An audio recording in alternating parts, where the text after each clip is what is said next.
Wait a minute! You stupid wife! Remember this! Of course, I have no intention of remembering. Behind me, a noisy woman is clutching her stomach and desperately shouting at me, but I don't care. Besides, this is the first time I've run this hard since becoming an adult. Come to think of it, I was pretty fast on my feet during my school days. That thought crossed my mind. I'm out of breath and it's hard, but strangely, I feel exhilarated. I'm free from now on. My name is Lisa. I'm a 35-year-old office worker. I work in the administrative department of a major corporation. It's not that I have high expectations, but before I knew it, I was not just in my 30s but almost in my 40s. It's not that I don't want to get married, but as my years of service have increased, thankfully so has my salary, and I can live alone if necessary. However, there are times when I feel lonely. It seems like it's time to seriously consider getting a cat. While lost in thought during work. Lisa, you're daydreaming again during work. It's not a good example for your subordinates. Ryan, a salesperson from a client company, peeked at my face and spoke to me. He's about the same age as me, but looks so young that he could pass for his 20s. My colleagues also said he was handsome. Spring makes me sleepy. Let me guess, you ate too much lunch? We've known each other for a long time, so we can joke like this. Watching our interaction, some colleagues teased us, suggesting we should date. I just brushed it off, but then an unexpected event happened. Lisa, I want you to marry me. Ryan, who had been waiting for me at the exit after work, suddenly asked me out for a meal. I thought it was his usual joke, especially since we had been drinking, but it seemed he was serious. To be honest, I was a little interested in him, so I was happy to hear that. I asked him to wait a bit for my answer, and then I formally accepted. After we started dating, I began calling him Ryan by his first name. He always brought up new topics and was a great conversationalist, typical of the top salesperson. Since we knew each other from before, we never really had a big fight, and 6 months into the relationship, he proposed to me at a place with a beautiful night view. Of course, I said yes. Little did I know that this man would turn out to be incredible in ways I never imagined. After getting married, my husband was transferred to a department with more business trips. The salary will be higher, and we'll have a more comfortable life. I wanted him to stay by my side, but it seemed he had long wished for this transfer, and he was happy about moving to his desired department. He was away from home for half of the month, and even though we were newlyweds, maybe I should really get a cat. I started to seriously consider it. Having lived alone for a long time, I had no trouble spending time by myself. With my husband away, there was no need to cook elaborate meals. There were days when I just made simple dishes for dinner. The married life I had imagined when I was single was far different from reality, leaving me feeling a bit empty. My husband earned well, but as we didn't have children, I felt there was nothing for me to do at home, so I continued working. Aren't you going to have kids? At a drinking party, a colleague with children sympathetically asked me, but I just laughed it off with a haha. I wanted children sooner rather than later, considering my age, but it seemed my husband felt differently. He said he wanted to cherish our time as a couple, which made me a bit happy, but I also felt anxious. Someone who trampled on my feelings like this intruded. One day, as usual, my husband was on a business trip, and I was quietly having a drink alone when the doorbell rang. Seeing the person on the screen, I couldn't help but let out a sound. I couldn't just ignore it, so I let the person into my room. Please call before you come, Mia. How many times do I have to tell you? Not sure if my reluctance showed on my face. You always look so gloomy, Lisa. Oh, Ryan is not home again? You guys aren't young anymore, shouldn't you be more worried about having kids? The one who would say such rude things so nonchalantly was my husband's mother, Mia. She barged into the room and finished off the bottle of wine I had opened.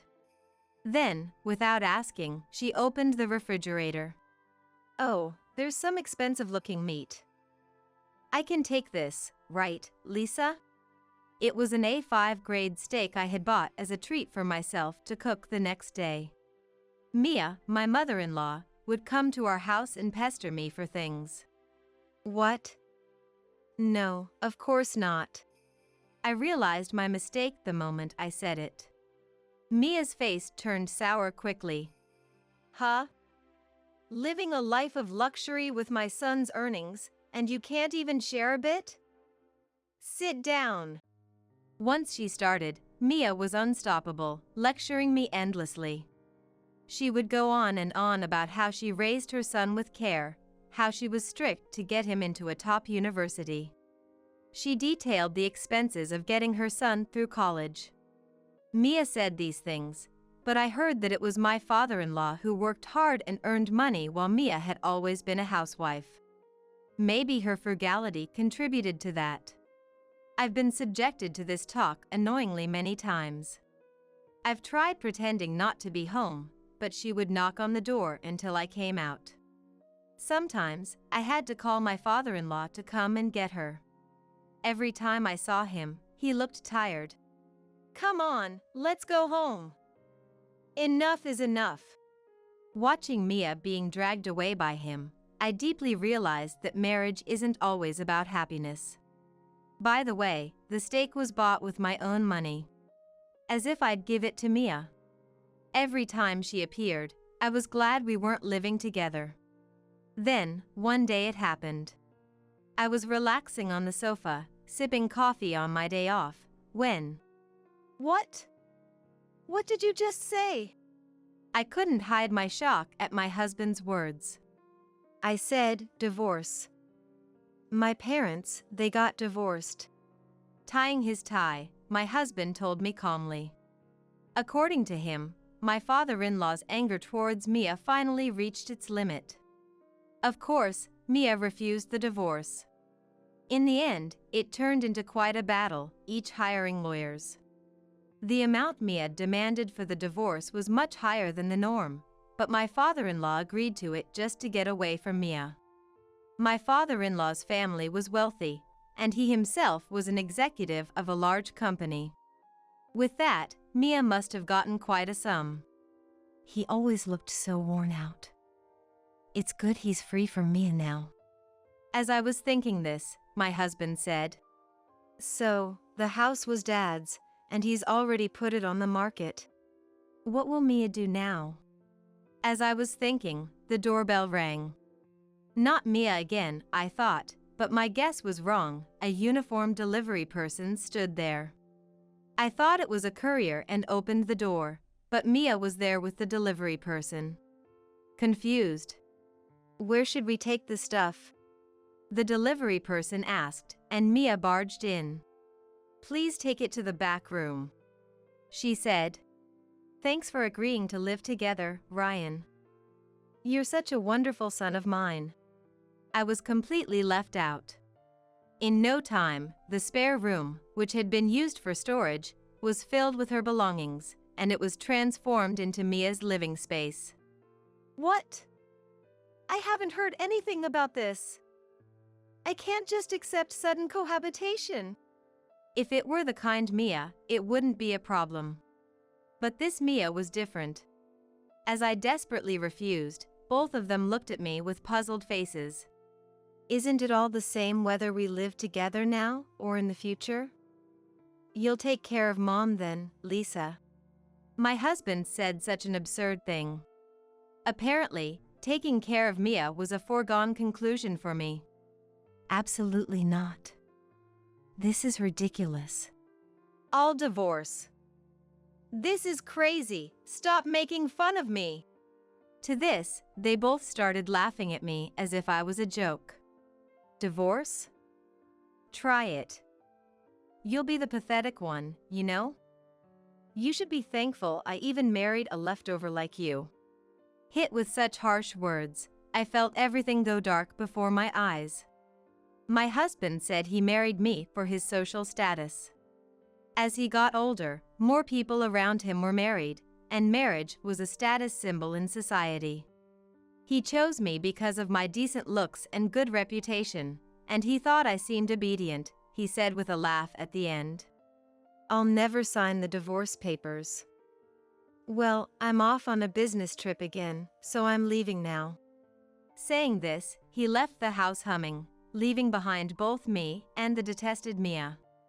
Watching me stand there dumbfounded, Mia said, "How pitiful, a woman unloved by men." She retorted, laughing at me.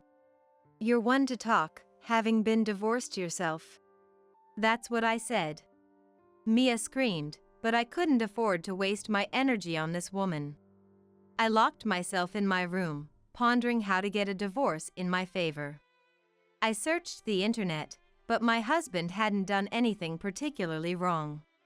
At most, he had the crazy Mia. Not even cheating. As I thought this, Mia banged on my room door so fiercely I thought it would break. Come on! Get out here now! Wondering what was happening, I came out to find several delicious-looking dishes on the table. Thinking Mia had prepared the meal, I sat down. Well, she's a bit nice after all. Just then. Hey! What are you sitting down for? Pay up! I looked where Mia was pointing and saw a confused delivery man at the door. Dumbfounded by Mia's stupidity, I said, "I won't pay for it." Then I returned to my room and locked the door. She screamed outside for a while, but eventually quieted down. Seems like she paid for it herself. Good. From then on, Mia and I hardly exchanged words. I've heard of married couples living like strangers, but what was this relationship? I even thought about such trivial matters. My husband's visits home became even less frequent, and when he did come home, he and Mia would be having a party-like time. I was quietly preparing for divorce. The more I researched, the more shocking secrets about my foolish husband came to light. He was truly Mia's son. A real piece of work. Mia never cooked, relying on delivery for every meal. And she ordered a lot. Given her large size, it made sense. Once, I prepared a meal for Mia, but she threw it away, plate and all. When I found it, I was so frustrated I cried. Mia had always been stingy with money since the beginning of our marriage. Extremely reluctant to spend more than necessary. She had no problem coveting others' belongings. Once, after a bath, I was eating ice cream when she barged in unannounced. "I'll take one of those," she said, and shamelessly ate one of the 2 ice creams in the package. A greedy and unpleasant person. I continued this life for nearly a year. Although Mia and I were living together, we barely saw each other, so it wasn't too hard. I considered moving out, but I didn't want to be seen as running away. More than that, the thought of the 2 of them falling into hell made me giddy. "Mia." One day, when I suddenly spoke to her, Mia involuntarily shuddered. "What do you want? How about we go out for dinner together? Unlimited high-end lobster. Plus, it's unlimited time right now."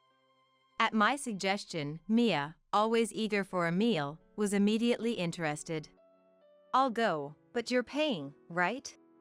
As always, she was presumptuous, but I answered with a smile. Of course. Once Mia knew it was on me, she began ordering one dish after another at the restaurant. "I'll take 5 servings of premium lobster, same for shrimp and scallops." And then, like a black hole, Mia devoured the meat continuously. Other customers glanced and whispered, laughing at her. "I get it. She's practically a cow herself." Here's where my plan hit a snag. I intended to leave Mia at the restaurant and return home early, but she protested. "Eating alone is embarrassing. That's what she said. I think you're embarrassing enough already. In the end, Mia, taking advantage of the unlimited time offer, silently ate meat for 3 hours. She even ate the meat I grilled, leaving me with only about 5 pieces. After 3 hours of that, when it was time to pay, the server said with a forced smile, "We look forward to seeing you again." But his eyes weren't smiling. He probably hoped never to see such a customer again. Well, that was an okay restaurant. I was infuriated that her first comment was that, after eating and drinking on someone else's dime. I was thinking of where to take her next when suddenly, Ouch! Mia collapsed, sweating profusely, and in obvious pain. What happened? Are you giving birth? Don't joke at a time like this. The cause of her stomach pain was obvious. In extreme pain, Mia panicked. Hurry, this is serious. Call an ambulance, quickly. I thought the real problem was her head and stomach, but to avoid further embarrassment from her loud cries, I did as she said and called an ambulance.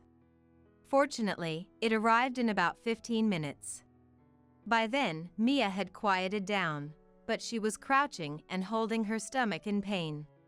What happened? The paramedic asked. My stomach hurts. Mia could barely speak. We'll take her to a nearby hospital. Are you her daughter? Son's wife? Please come with us. The paramedic asked me, but I replied, Son's wife? No. I know her, but she's practically a stranger now. I think her stomach pain is because she ate meat nonstop for 3 hours at that lobster place. I explained emotionlessly. 3 hours. I see.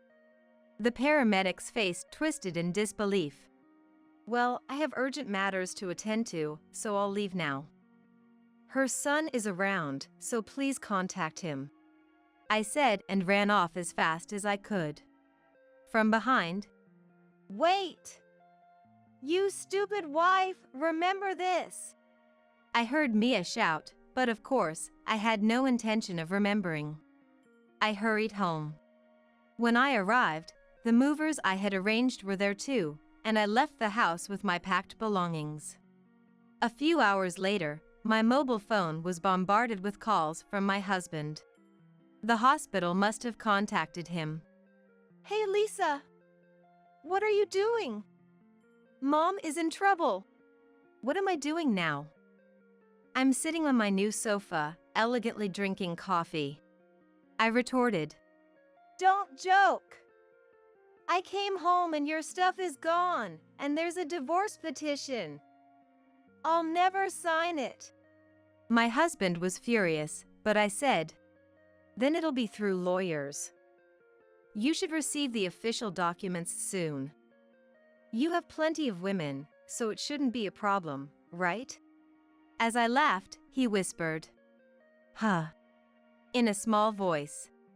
I had hired a detective agency to gather information on my husband for a favorable divorce. And what a surprise! One evidence after another came out. I quickly found out about a woman he was involved with in Chicago. Just as I thought that was it, there was a woman in Los Angeles, then New Orleans, and recently Denver. The number was so high that my female lawyer and I joked. Where do you think the next one will be? I bet Atlanta. We even had the luxury to guess the next affair location.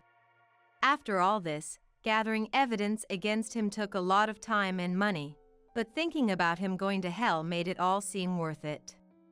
I hated my husband that much. I didn't leave that house because I wanted to save on rent. It was also a part of my small pride, a determination not to lose. I planned to demand a security deposit for the divorce lawsuit from all the women involved, but it turned out my husband had pretended to be single. I thought he was the lowest of the low. However, one of the women he deceived reported his misdeeds to the company where he worked. As a result, he was demoted to a minor subsidiary and, with his pride wounded, he quit the company. It seemed the matter with the women was settled through settlements. I heard it cost a pretty penny. I thought, serves him right, from the bottom of my heart. Eventually, our divorce was successfully finalized. I made sure he paid the full amount I had asked for the divorce security deposit. The source of the money? He had to sell his stocks and savings from before we were married, and it still wasn't enough. Most of it was paid by Mia, my ex-mother-in-law. Despite receiving a substantial amount from her ex-husband during their divorce, it seemed she had nearly run out of money. She must have been shocked to see her son in such a mess after she got out of the hospital. Good riddance. By the way, Mia's stomach pain turned out to be appendicitis, not food poisoning. Seems like her stomach is just as unbelievable as ever. Mia always focused on academic credentials, but I thought she should have taught her son other important lessons. As for my ex-husband, his final choice of woman was, disgustingly, a colleague from my workplace. It was the same married colleague who kept nagging me. Aren't you going to have kids? Having an affair with someone else's husband while being married herself, how foolish. I made sure to demand a security deposit from her. But this colleague hadn't realized she was just one of many, and their relationship ended quickly. It seems she got divorced too. Once, on my way to work, I saw my ex-husband and Mia in shabby clothes. The once handsome man had lost his hair due to stress, looking like a defeated samurai. Almost unrecognizable, appearing in his 50s. Mia, once so plump, had lost a lot of weight. They both looked like they were living on the streets. It was none of my business. As for me, I continued working but requested a transfer to an affiliate company. Thankfully, my take-home pay remained the same, and I continued my previous lifestyle. One thing has changed. When I come home and say, "I'm back," two adorable cats come to greet me, twining around my feet. Wait a bit, I'll feed you soon. A friend was looking for a home for two sibling cats, and I finally got my long-desired pets. For them, I moved to a pet-friendly apartment. Every day is now a storm of affection. For now, I've had enough of marriage. I plan to spend my days happily with these cute cats. Joanna, it's about Walton's memorial dinner, but I doubt anyone will show up. It's my wedding day, so everyone prefers a celebration. What do you mean? My Sael, Carolina, intentionally set her wedding date to coincide with the anniversary of our grandson's passing, a year after his death. Come on, Joanna, you've become so forgetful without Walton that you can't even understand English anymore. I was infuriated by Carolina's unapologetic demeanor. I was fed up with Carolina's manipulative words and actions, and my husband, Darren, seemed indifferent. Well, for me, seeing my sister in her wedding dress is more important, so you can go to the memorial dinner alone. Faced with Carolina and Darren's cold attitudes, I came up with a plan. All right, I'll consider what you said. Today, after 25 years as a housewife, Joanna, I saw a text from Darren and felt down again. Staying over there again? I muttered to myself. Darren works at his father's company and is so busy that he often stays at his family home near the company instead of our house. It was foolish of me to hope he might come home early today, since it's my birthday. I sighed while preparing an unusually lavish dinner. Maybe he's just really busy. I talked to the sky, trying to convince myself. Though we met through a friend's introduction, Darren has always prioritized his family home over me. I tried to dismiss the thought that my in-laws must have said something, prompted by Darren's frequent, "I'll be staying at my parents' house." I want to trust Darren, but even on the rare days he is home, we are invariably interrupted by calls from his sister, Carolina, summoning him frequently.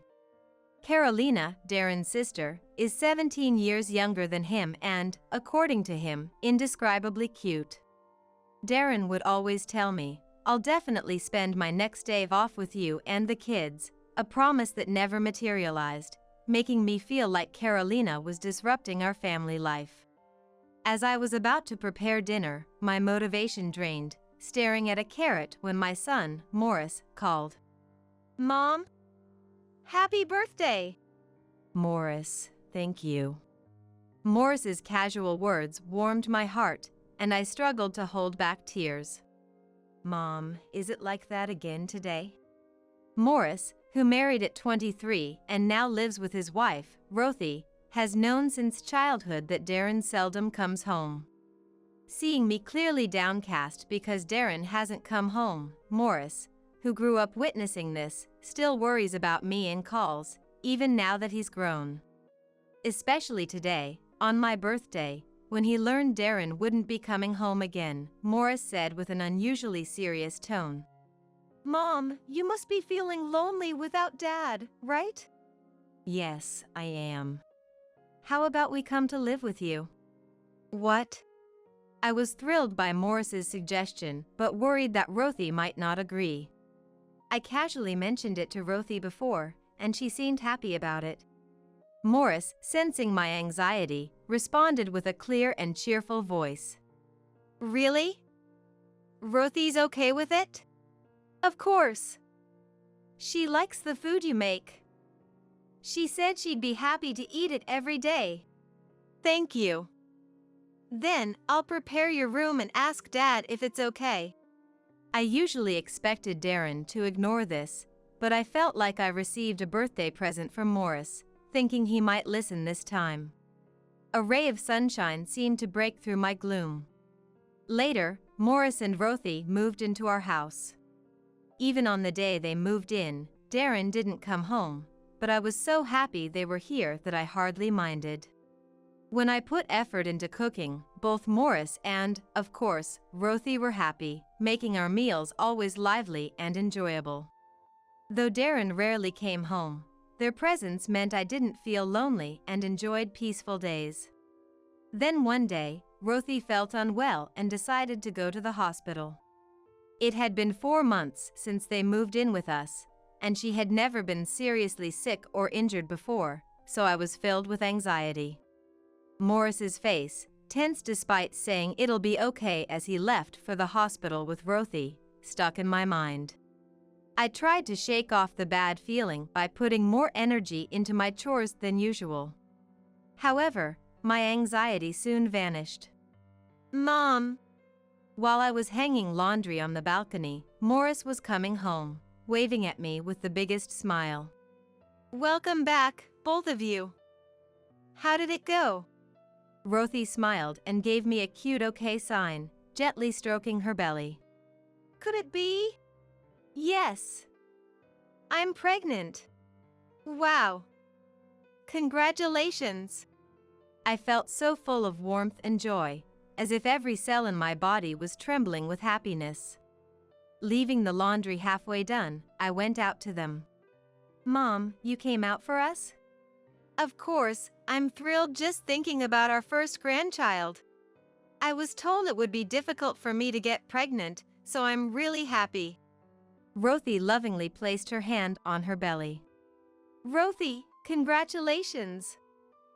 Feel free to lean on me as much as you need. Thank you. From that day on, it was a whirlwind of activity.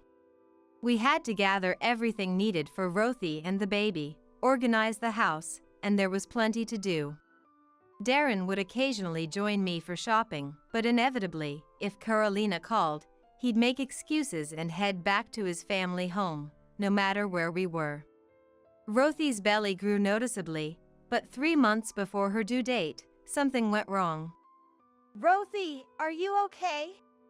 Morris called out desperately, but seeing Rothy in so much pain, he decided to call an ambulance.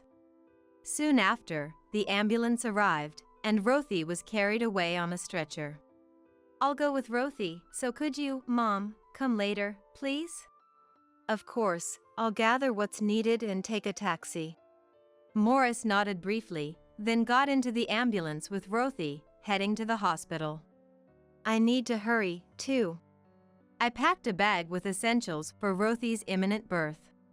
I'll call Dad, see if I can get the day off work. Darren, standing worried, said something unusual, indicating his concern. Really? You can do that? Yeah. It's an emergency with our first grandchild, no time to work. Darren quickly made the call and was easily excused. While Darren was on the phone, I arranged a taxi and locked up the house. We arrived at the hospital, and heading to Morris, we heard, Rothy will have a cesarean section. What should I do? I'm really anxious. If you're not strong, Morris, Rothy will feel your anxiety. You're right. I'm going to be a dad. How long had it been since Rothy entered the operating room? The red in surgery sign seemed to loom for hours. It's taking a long time. Darren started shaking his knees intensely, almost as if to say he took off work for this.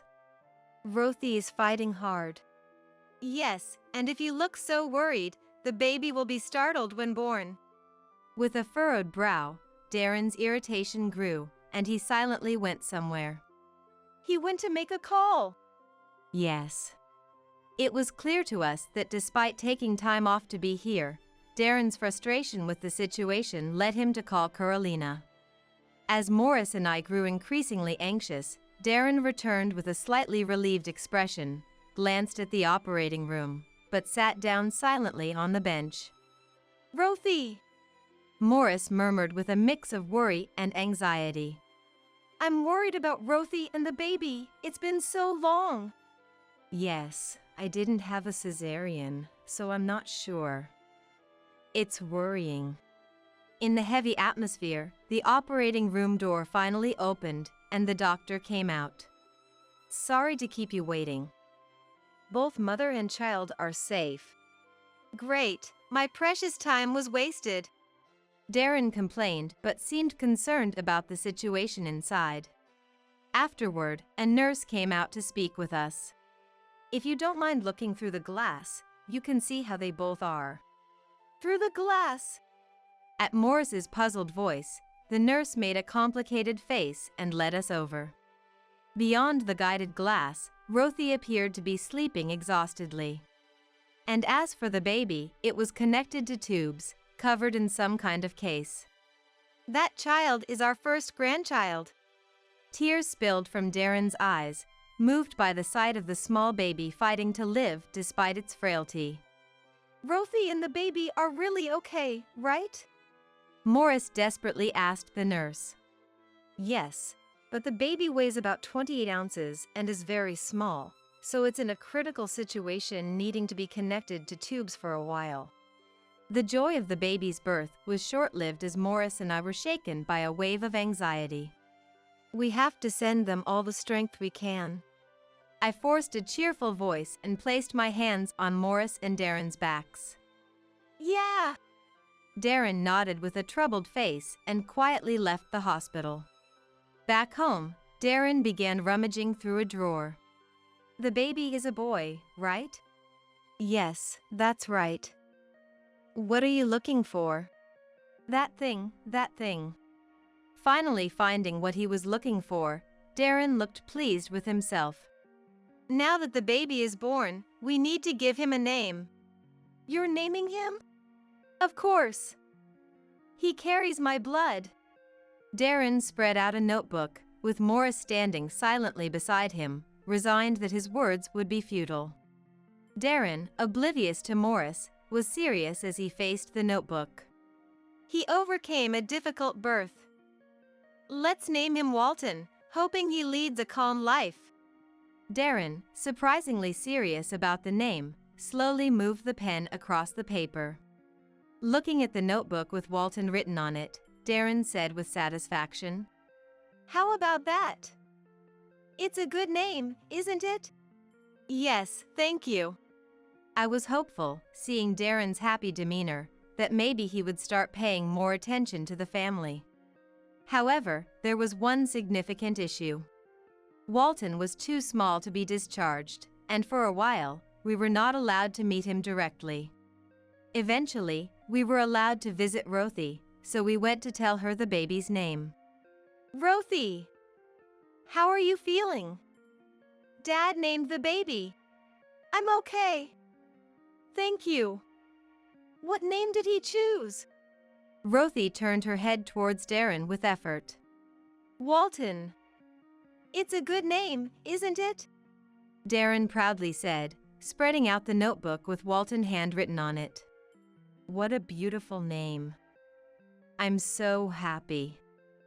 Thank you. Even as she spoke, Rothy seemed unusually downcast, her face shadowed with gloom. I thought maybe the hospital life had worn her out, and considered leaving her be, but her expression was so troubled I had to ask. Rothy, are you okay? You look so down. Joanna. Rothy looked at me with tears brimming in her eyes, and I knew something was wrong. There's something I need to tell also to Morris and Darren. Morris and Darren exchanged glances and then came closer to me. The thing is, we've been told Walton has a congenital disorder. What? No way. But a disorder doesn't have to mean something serious. Rothy, unable to hold back her tears any longer, trembled as she spoke. The thing is, it seems Walton doesn't have long to live. Not long to live. I unwittingly repeated Rothy's unexpected words. What do we do? A mix of fear and joy, sorrow, and happiness swirled together, creating a heavy atmosphere. Tears began to stream down Rothy's face as the tension broke. Rothy. Walton. Moved by the moment, Morris and I also began to cry, and eventually, we all cried until we had no tears left. After a good cry, Rothy, perhaps slightly toughened by becoming a mom, slowly began to speak. I want to create as many happy memories for Walton as possible. Yeah, let's spend every possible minute with Walton. Rothy, feeling a bit better, nodded and smiled. Half a year later, Rothy and Walton were discharged and came home. During that time, Darren stayed at his family home less than before, and we all prepared to welcome Rothy and Walton. We went out to places Rothy and Morris wanted to visit, adjusting to Rothy and Walton's health. Darren sometimes joined us, and other times he prioritized Carolina, but we focused on putting Walton first, thinking it was a bonus if Darren came along. Walton, who couldn't speak yet but whose expressions became increasingly lively, was adorable, and we showered him with love. After Walton could no longer travel, we spent time walking, sunbathing in the park, and he was adored by our neighbors. However, the joyful time flew by, and Walton passed away at just 3 years old. Rothy, looking at the sky as if to see her son again, murmured, Walton, it was short, but I enjoyed our time together. Morris, too, looked up at the sky, tears rolling down his cheeks. I was filled with sorrow and didn't think I could move on quickly, but Darren soon returned to prioritizing Carolina and decreased his visits home. The days seemed colorless, as if a hole had been punched in my heart. Though we had no regrets for being there for Walton till the end, the emptiness was heavy. As days swiftly passed, we were soon approaching Walton's memorial dinner. It's almost time for Walton's memorial dinner.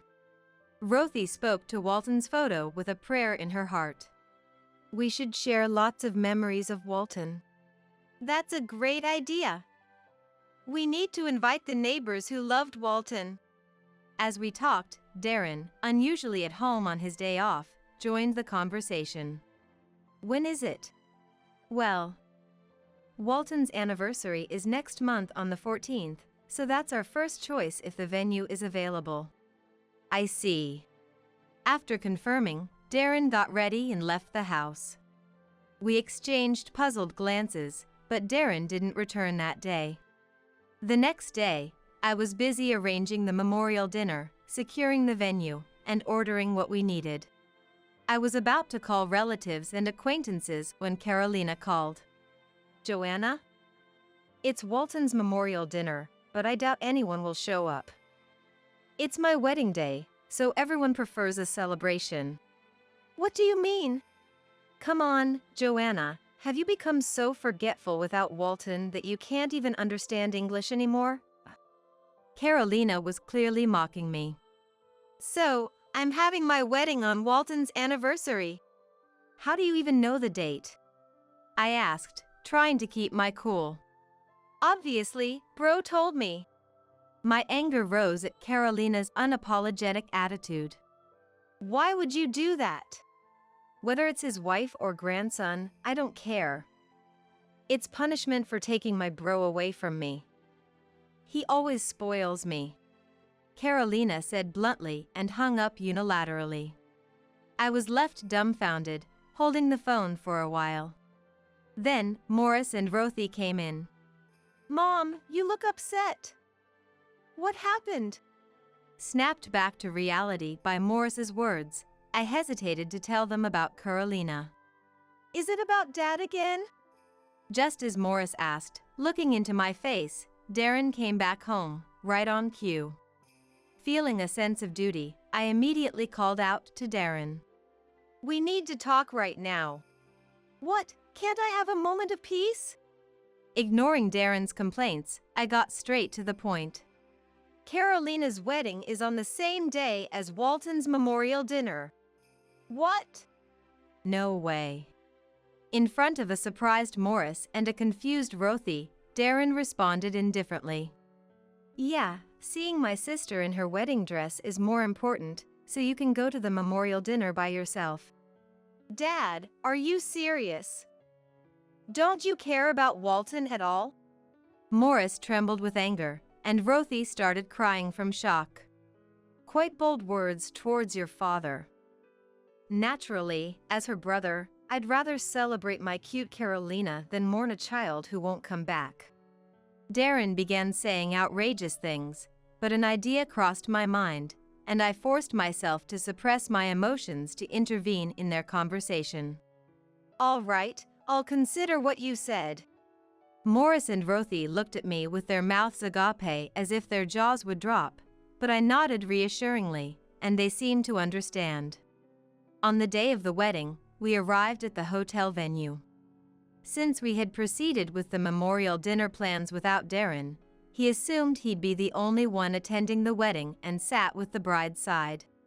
We were in mourning attire, standing out a bit, but we weren't breaking any wedding rules, so we remained dignified. Huh? Darren looked puzzled to see us.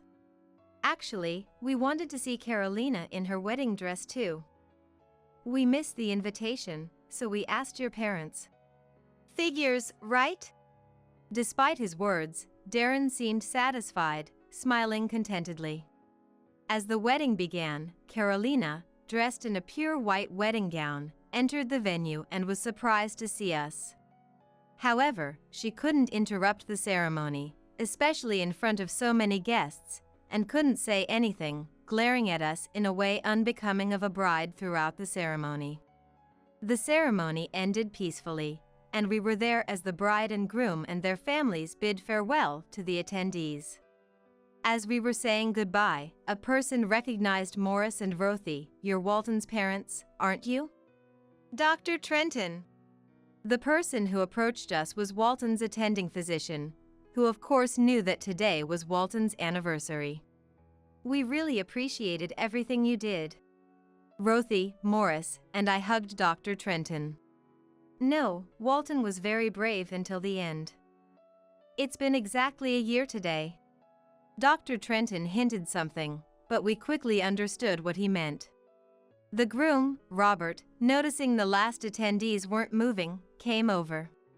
What's going on, Trenton? Robert. Trenton looked troubled, glancing between Robert and us. Do you two know each other? Yes. Robert is a junior colleague of mine.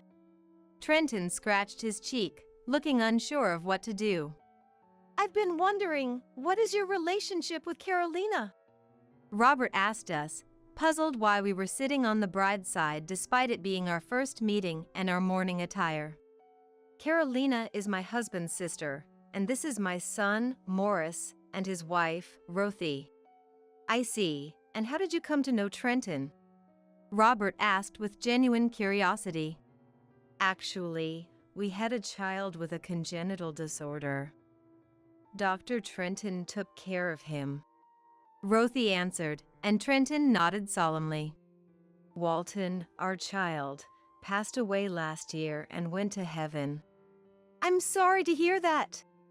Today is Walton's anniversary, isn't it? Such an important day coincided. I answered clearly, thinking Trenton's point was very valid. The bride chose this day for her wedding, knowing it was Walton's anniversary. That's. Carolina insisted on this day, saying she wanted it no matter what. Was that on purpose? She said she loved children. Robert looked incredulous, and after conveying something to Carolina and Darren, who were happily chatting, Carolina and Darren approached us with Robert. What's this? I was just getting compliments from Bro on how beautiful I look. Carolina snapped at Robert, oblivious to the tense atmosphere between us. You insisted on having the wedding today, right? And you said you loved children. Yet, you knew it was Joanna's grandson's anniversary and still chose this day? Carolina's face went pale, but she desperately tried to cover up. I didn't know such a thing. It must be a coincidence, or you're lying. Carolina's behavior was suspicious. Darren nodded along, but Robert, faced with Trenton's and our denial, clenched his lips and raised his voice. Is that what a person does? Don't you know what's important? I'll have to reconsider the marriage. At Robert's declaration, Carolina's complexion grew even paler, and she started to rant as her lie was exposed. Why are you even here? It's all your fault. Weren't you supposed to be lonely at your memorial dinner? Carolina approached me with such force that I thought she might grab me, and continued her tirade. I'm the happy bride. It's absurd for you gloomy people to be here uninvited. Her loud voice echoed through the spacious venue, attracting the attention of Carolina and Darren's father, Owen, and mother, Teresa, who hurried over. I was the one who let Joanna and her family in. It was an apology for my foolish daughter and son's behavior that I asked them to attend. Dad, why would you do that? That's too much. Carolina screamed, her fury unabated. If you don't understand why, then we're done with you. Darren too. What? What did I do? I haven't done anything wrong, right? And why am I being disowned? Owen, realizing his children were heartless like cyborgs, sighed deeply. You've always said you wanted to live on your own. Reset everything and start over as a new individual. Facing abandonment by their own father, Darren and Carolina lost the will to argue and fell to their knees. Unknown to many, the hotel where Carolina had her wedding was the same one Joanna and her family had visited for memorable trips with Walton. I had informed the hotel from the planning stages and had first explained the situation to Owen. With Owen's understanding and cooperation, after Carolina's wedding, we invited acquaintances to the same place for a memorial dinner, making it possible to attend both the wedding and the memorial dinner. When I explained to Owen, I was anxious about whether he would believe me, but Owen and the relatives were already disappointed with Carolina's behavior and Darren's patheticness, and they willingly helped. Afterward, Carolina divorced, and soon my divorce with Darren was finalized, and Darren left the house. Having cut ties with Owen, both lost their jobs and homes, and I'm not sure how they're managing now while paying compensation from the divorce trial. Considering the hurt they caused not only to Walton but also to Morris and Rothy, and their abusive words and past actions, I honestly feel they got what they deserved. Morris, Rothy, and I, watched over by Walton's smiling face, have come to live peacefully as if the storm had passed. And with the bad ties cut off, good fortune came our way. Mom! Today, Rothy, who felt something odd in her stomach and went to the hospital with Morris, returned home with beaming smiles. Actually, we're expecting our second baby. With my hands raised in joy, Morris and Rothy exchanged deeply moved glances. Soon, Walton will have a little brother. Your husband and I are starting a business together. We'll take the sales and the employees. Dorothy and Brian said this with a nasty smirk. I was at a loss for words. As soon as we graduated from college, we started a small business. And this happened just when the business began to turn a profit at last. The two cornered me in the office, laughing. Thanks for everything up to now. But we don't need you anymore. Brian and I can handle it ourselves. Brian nodded to Dorothy's triumphant words. It seemed they had planned to cut me out all along. I clenched my teeth. For considering them as my best friend and a kind husband. But now I see. This is their true nature. If that's the case, so be it. Dorothy. Brian. I have my pride too. And I won't let you trample on it. Bring it on, Dorothy. I'm Karen. 29 years old. I started a small business with Dorothy and Brian, whom I met in college. We call it a handyman service, but mostly we do household chores for others. When we started, there were no other employees, so we managed all the work between the three of us. During that time, Brian proposed to me. I liked him back, so I happily accepted his proposal. Dorothy congratulated us. How kind they both seemed. I thought I was truly blessed with such friends, until the moment I heard this rumor. Dorothy also had feelings for Brian. I'm off, see you. Be careful on your way. Brian said to Dorothy in a light tone as she was leaving for work. You get lost easily. I'm fine. I've been to this client's place several times. The car navigation system knows the way perfectly. Dorothy said confidently. Laughter broke out among the employees. Dorothy was everyone's favorite. Ever since college, she was smart but had her ditzy moments, and they loved her for her goofy character. I liked Dorothy too. We hit it off right after entering college and dreamed of starting our own business. Brian joined us midway, and our dream began to take a more concrete shape. And now, here we are, living that dream. Brian, you should go with her, I'm worried. Ah, Karen, you sure are demanding. Brian shrugged his shoulders as if he was reluctant. The employees still looked amused. Eventually, an older employee named Jennifer agreed to accompany Dorothy. To be honest, I was a bit uncomfortable around Jennifer. So when she was out of sight, I felt a slight sense of relief. Of course, I would never intend to discriminate against any employee. But Jennifer clearly disliked me. It was obvious. I don't know why. Jennifer was bad-mouthing you again. One of the employees whispered to me. It was during break time. I sighed. I don't mind. It's nothing new. But she was saying awful things. Something like Brian was Dorothy's boyfriend and that you stole him. What? I dropped the documents I was holding.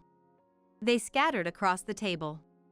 As I hurriedly gathered them up, I tried to muster a smile. That's terrible. Brian has only ever been interested in me. But according to Jennifer, Brian and Dorothy were the real couple, and I was just in the way.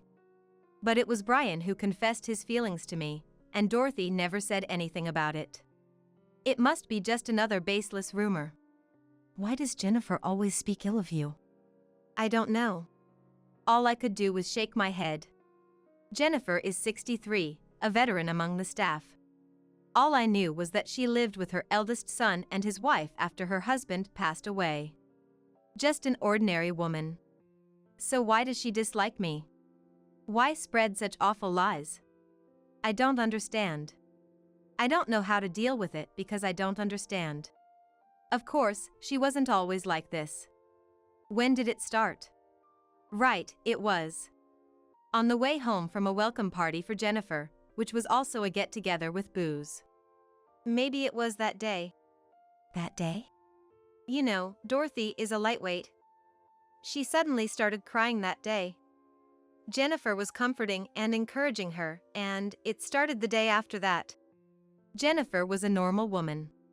But after that day, she began to dislike me. Why? Oh, that makes sense. Another employee, who had been doing paperwork, chimed in. It's well known among us. Dorothy badmouths you when she's drunk. What? I blinked in shock. Hey, that was supposed to be a secret.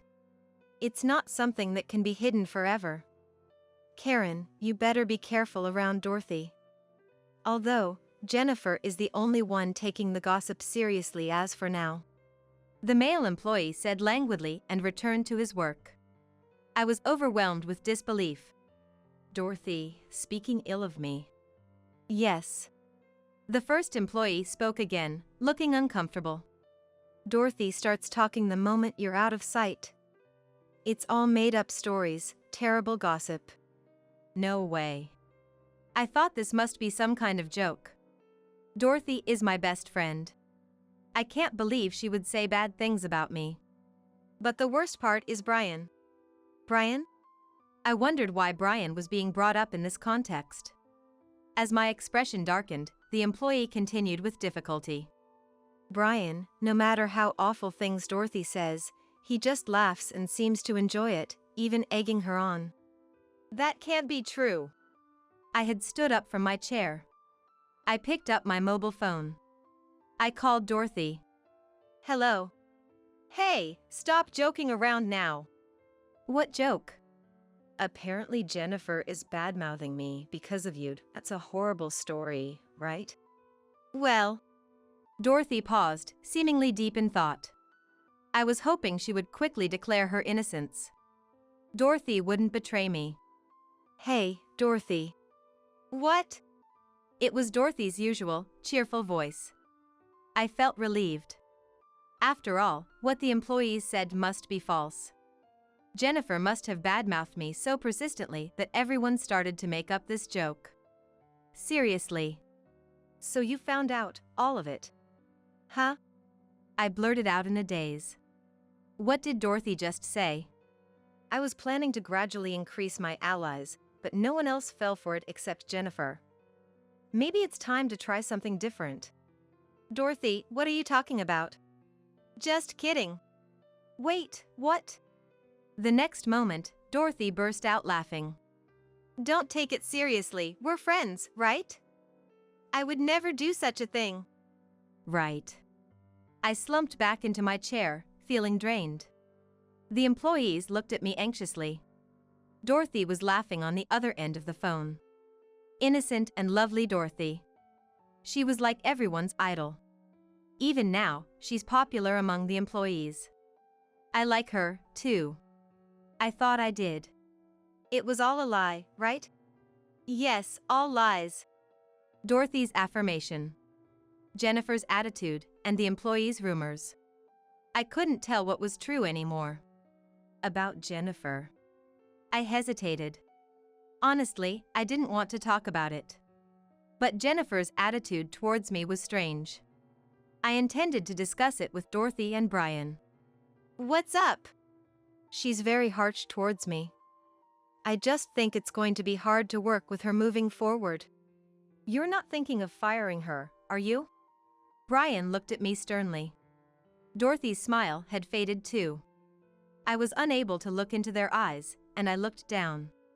But her gossiping is crossing the line. It must be hard being talked about like that. Dorothy seemed to sympathize with me. She's kind after all, I thought. Then Dorothy said, But it's funny to watch, isn't it? What? Nothing. Karen, think it over. Jennifer is our ace employee, and we've worked together for so long. It would be too cruel to fire her now. I think so too. Their opinions were the exact opposite of mine. Indeed, many clients have specifically requested Jennifer. Plus, Jennifer was the first employee we hired after starting the company. I have some kind of attachment to her too. But, like I said before, Jennifer's harshness towards me is because of Dorothy. There are rumors about that. If it's not just me, but Dorothy's reputation falls too. that's unavoidable. Dorothy said with a troubled expression.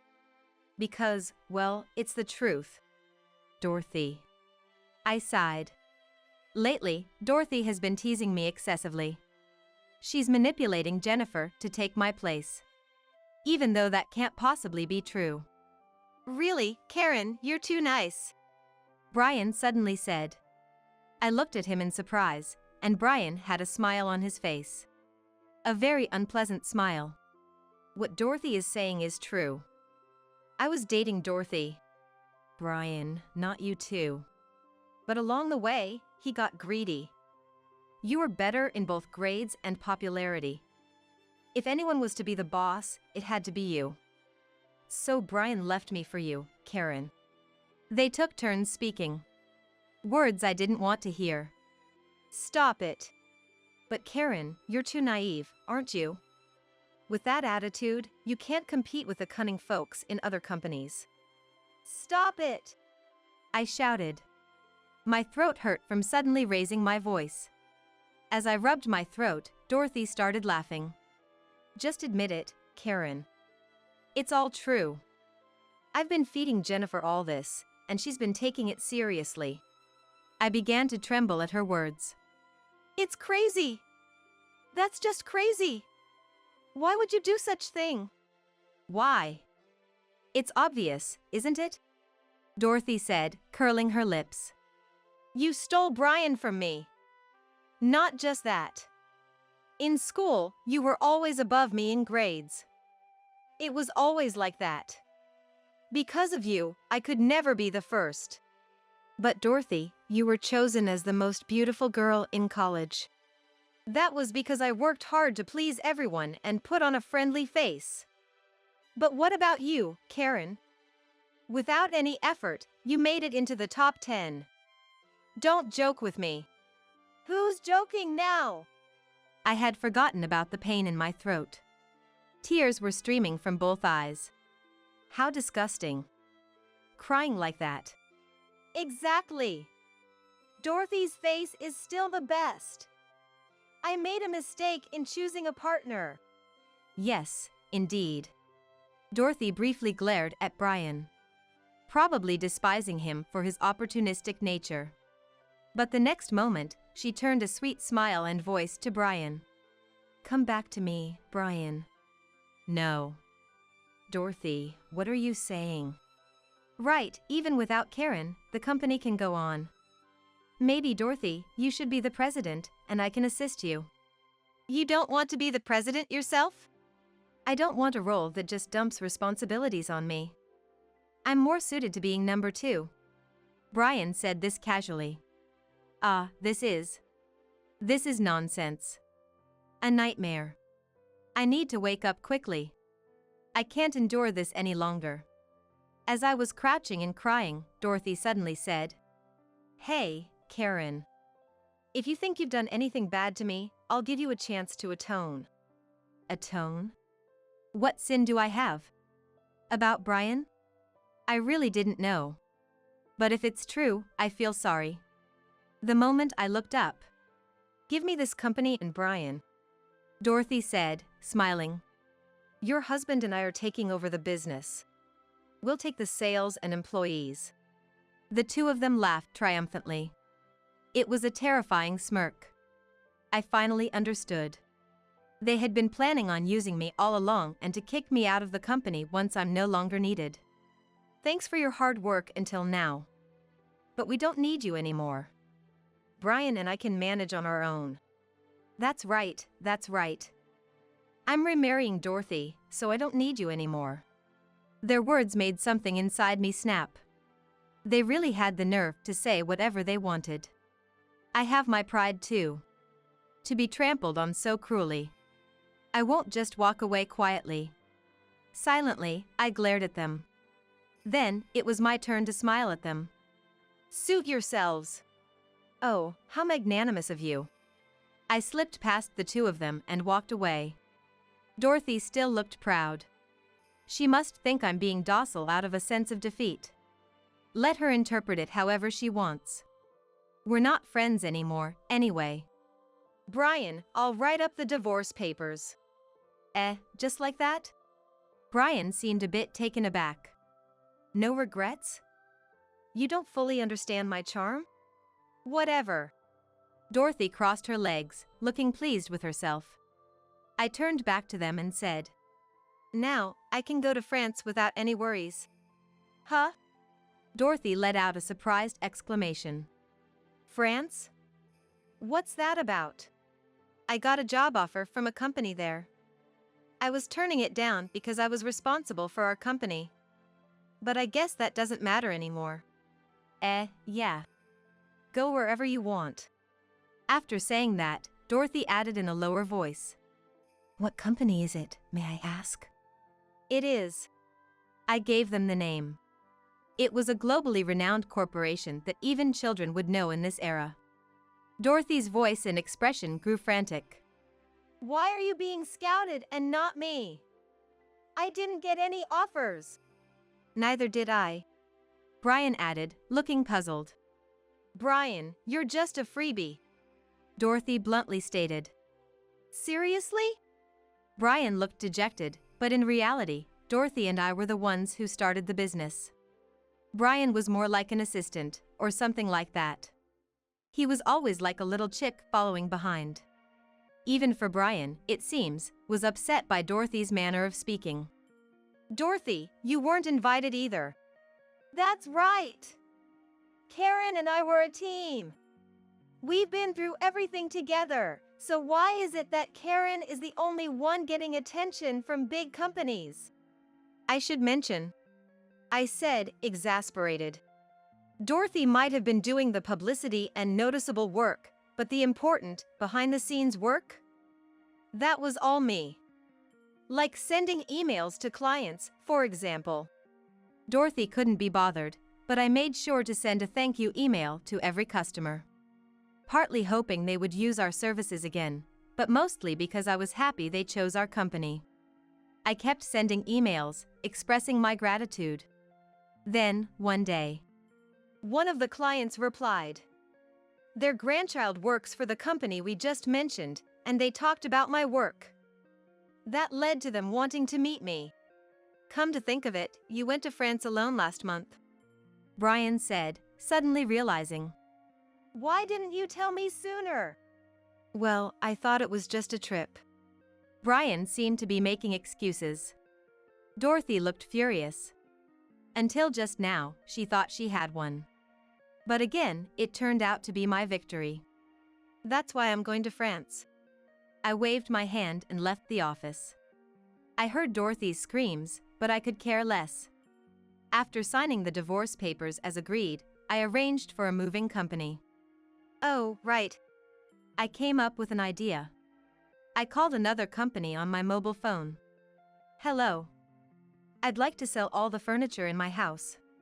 I'm used to negotiating. I wrapped up the conversation efficiently.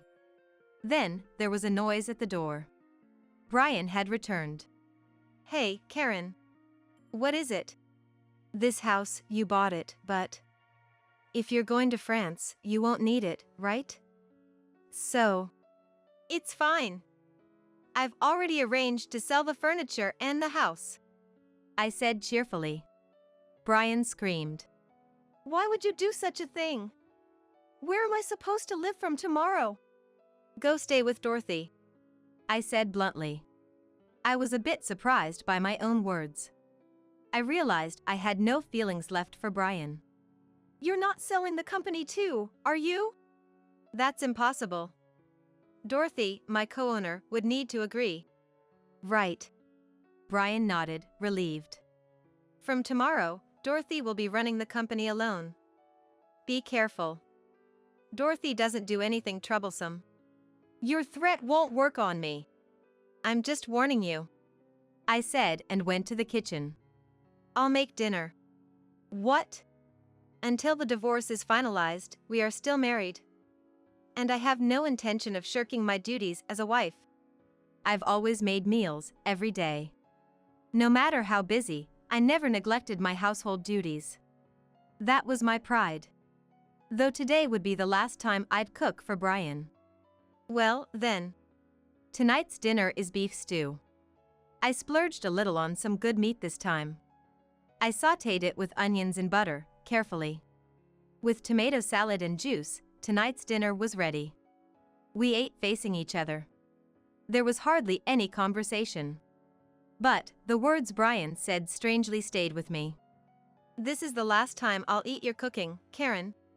Did you like it? It was okay. Brian, ever childish, never praised my cooking until the end. Yet, I was content. I had remained a good wife till the end. The next day, after confirming the divorce papers were processed, I headed to the office. There was a buzz of activity inside. As I entered, one of the employees approached me. Karen, is it true you're being forced out of the company? It's true. I explained again that I was leaving the company and heading to France alone. A murmur spread among the employees. Karen is amazing, as expected. Karen, we can't run the company without you. I'm quitting this company. Don't say that. I tried to calm them. But, except for one, they all insisted on quitting. I'll stay. Of course, it was Jennifer who said that. The youngest employee looked at Jennifer accusingly. I stopped them just as they were about to speak. Instead, I spoke. Jennifer. Yes? Her reply was curt, as I had grown accustomed to. In fact, thinking I wouldn't hear her voice again made me somewhat sad. Dorothy is flashy and loves attention. Brian is indecisive and rarely takes initiative. Please take care of those two. That's what I was planning to. Jennifer glanced at me and nodded. As if she had figured it out all along.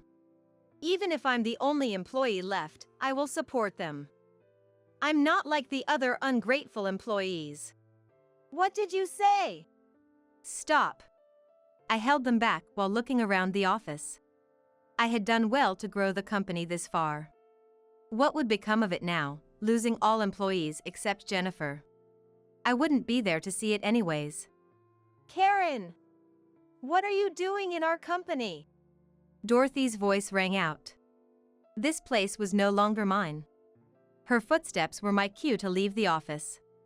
Next, I headed to a restaurant arranged by the client. And their grandchild waiting for me. We parted with smiles. But I didn't take up their offer. I still had things to do in Japan. What do you think you're doing? Dorothy barged into my office while I was working. I looked at her face while sitting. What? Karen, weren't you going to France? Why are you starting a business in America? That's right. In the end, I didn't go to France. Instead, I decided to start over in America. The reason was simple. How could I leave the employees who admire me in a difficult situation? So, you poach our employees and then act like it's nothing. I didn't poach anyone. They came to me because they couldn't work under you, Dorothy. As they declared, all employees except Jennifer quit Dorothy's company. I couldn't just abandon them and go to France alone. I felt obligated to provide them a stable working environment again. Jennifer is there for you. One person can't cover everything. And Brian is useless. Isn't managing a part of your job as a president? I replied nonchalantly. Dorothy groaned, at a loss for words. I sighed and closed my laptop. Dorothy, it's not bad to want things. People need ambition. Whether it's born from an inferiority complex or a motivation, I think it's okay. Are you lecturing me? That's not the point. As a president, Dorothy, you have a duty to keep Brian and Jennifer away from difficult situations. And of course, if the business fails, it will affect you too. It would make me sad. That company is like a child to me. I know that. Dorothy bit her lip. But I don't know what to do. Jobs that were coming in smoothly are now reducing. The online reviews are terrible. They write it was better with the former president. Customers are honest. I shrugged. Do you send thank you emails to your customers? Are you polite to them at work? Stop nagging. Dorothy got angry. Such a child. I was amazed at my lack of judgment. Or maybe Dorothy just fooled me well. Probably both. Before showing her true nature, Dorothy seemed kind and graceful. Who knew she was this selfish and childish? Brian seems lost too. Another email. After Dorothy left crying, I opened my laptop again. There was an email from Brian. I didn't even need to check it. He was probably asking if he could join my company, maybe even hinting at reconciliation. How selfish can a man be? Doesn't he feel ashamed to be dependent on a woman? Brian and Dorothy broke up, it seems. A female employee said, bringing a cup of tea. Is that so? They never remarried. As soon as Brian heard about you starting a new business, he initiated the breakup. I heard from him directly. I propped my chin on my hand. I needed to meet Brian to clear things up. That weekend, I called Brian to a cafe near the company. He looked happy and was overly considerate. It's been a while. How have you been? Yes, well. If only you and Dorothy in front of me could get it together, I'd feel more at ease. But Brian's attitude suggested that was unlikely. The food tastes better when I'm looking at your face, Karen. Oh, but the food you cooked was even better. Is that so? Even though he never once praised my cooking while we were married. I checked my watch and said shortly, I have no intention of remarrying you, nor hiring you at my company. Don't say that. For the sake of our past as a couple. We're no longer a couple. I dismissed Brian's wishful thinking. Well then, I'll be going. Wait! If you persist, I might have to consult a lawyer. What? At the mention of a lawyer, Brian looked frightened. Good. Cowardly Brian wouldn't have the nerve to bother me further. I paid for my share and decided to return to the office. Brian, holding his wallet, shouted, You called me here and you want to split the bills? Are you offering to pay the full amount? Leaving a groaning Brian behind, I left the cafe. Unfortunately, the company Dorothy ran went under. Poor reviews and her attitude drove customers away. It's a pity for Jennifer, who lost her job, but it couldn't be helped. Please, hire me at your company. Please, I beg you. Now, they are both bowing their heads to me. After all their arrogance towards me, what could you possibly say to me? Please leave. I said very politely, yet distantly. There's no place for you here. It's because you started a rival company. Dorothy exposed her true self again. Brian was shocked, but Dorothy kept shouting. I know all our customers went to your place. I didn't lead them there. I spoke in a soothing tone. Both the employees and the customers made their choices on their own. Do you think I alone could influence so many people? Dorothy knew the truth deep down. What was right and what was wrong. The mistake of driving me out of the company. Her failure to take her duty as president seriously. It all comes down to one thing, people's trust. Now, both of you, please leave. If you continue to make a scene, I'll have to call the police. No way! Brian cried out in pain, while Dorothy cradled her head and crouched down. Leaving those two behind, I returned to my work. There are customers and employees waiting for me. I can't afford to stop. Anthony. That's the name of the person who introduced me to the large corporation. He works there himself and has started contacting me regularly since then. I enjoy talking to him a lot. Informative, and his choice of words is laced with humor. I'm glad I got to know you, Karen. He wrote in one of his emails, in a heartfelt tone. It's been a while since I've had a Japanese friend, being abroad. Friend. That word pained my heart. I was betrayed by those I thought were my closest friends. But I emerged victorious. I'm not weak enough to be outdone and left behind. That incident made me realize my strength. After some hesitation, I replied, I'm also glad to have met you, Anthony. If you ever come back to America, let me know. I'd be happy to have a meal together. I still can't use the word friend. It's not Anthony, but the word friend I'm wary of. Yet, I'm confident that soon I can call Anthony a friend. I can't be rude to someone who opens their heart to me, especially when I'm starting to trust Anthony. Speaking of trust, the same goes for my employees. I am still grateful to them for believing in me and following me. Karen.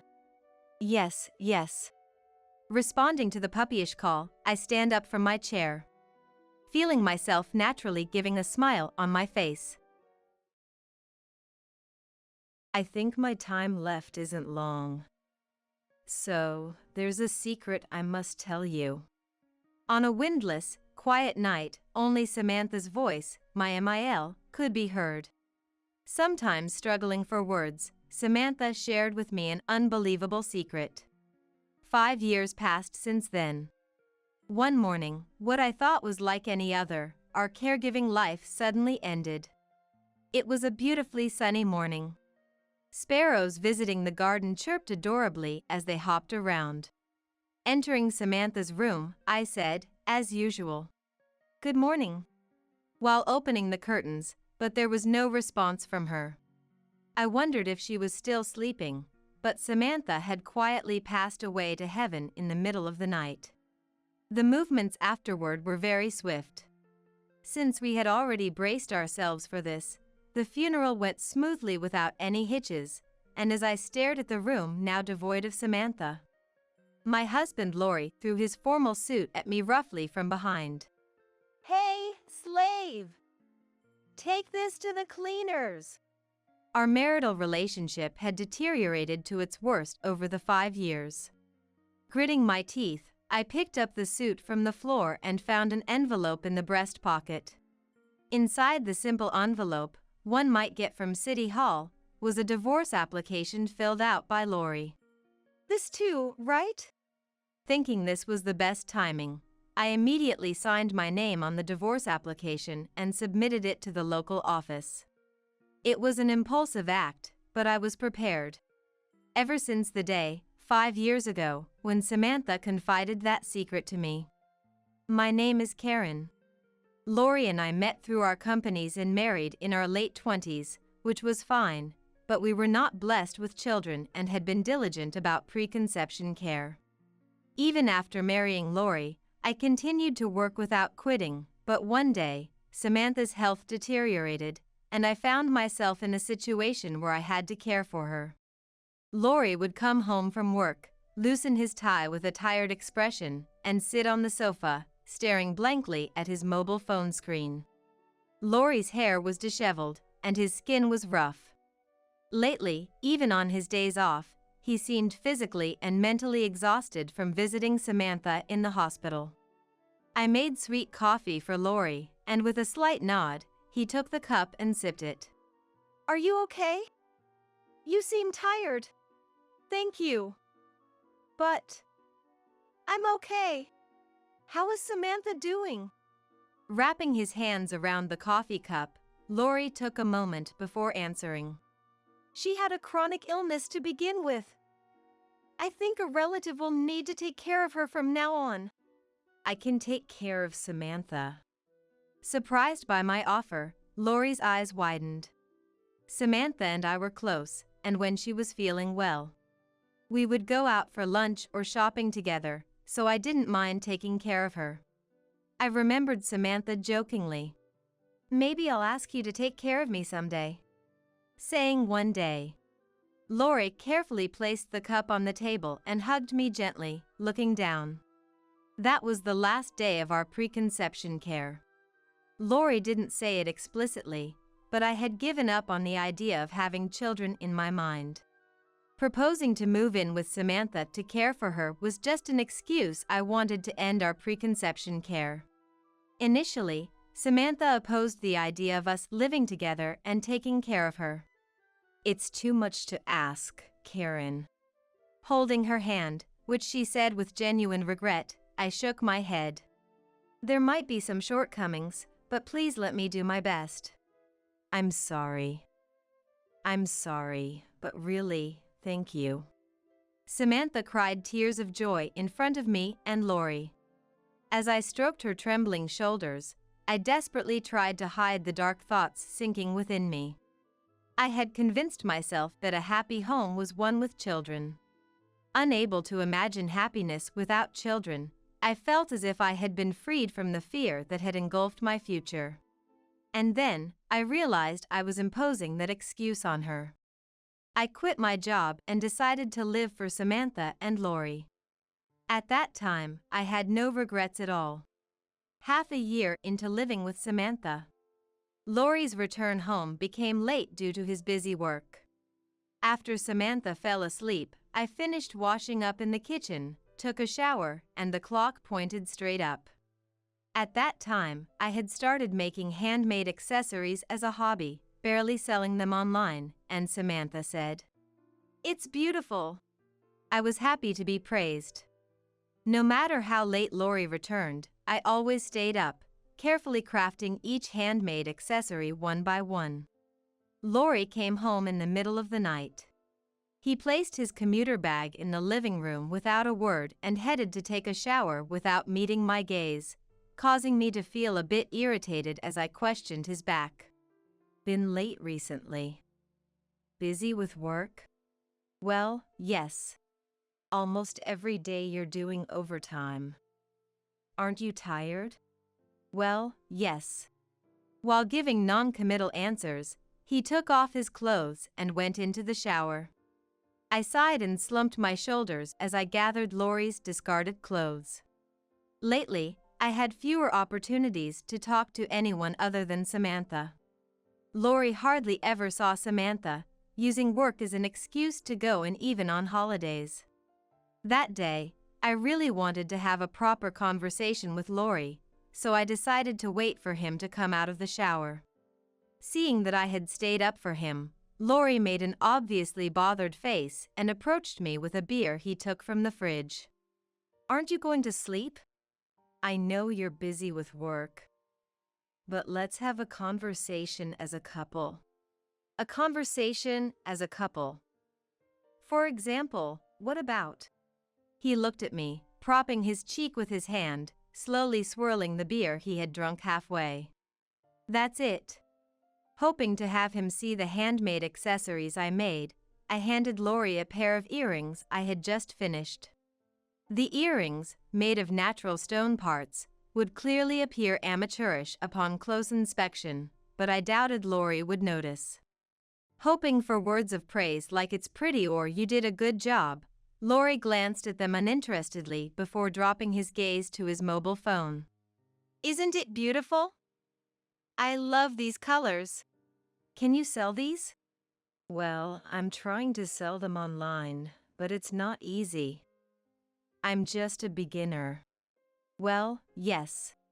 Lori responded indifferently. Before the caregiving began, Lori's skin, which had been so tired, now looked very healthy, not showing signs of the continuous overtime fatigue.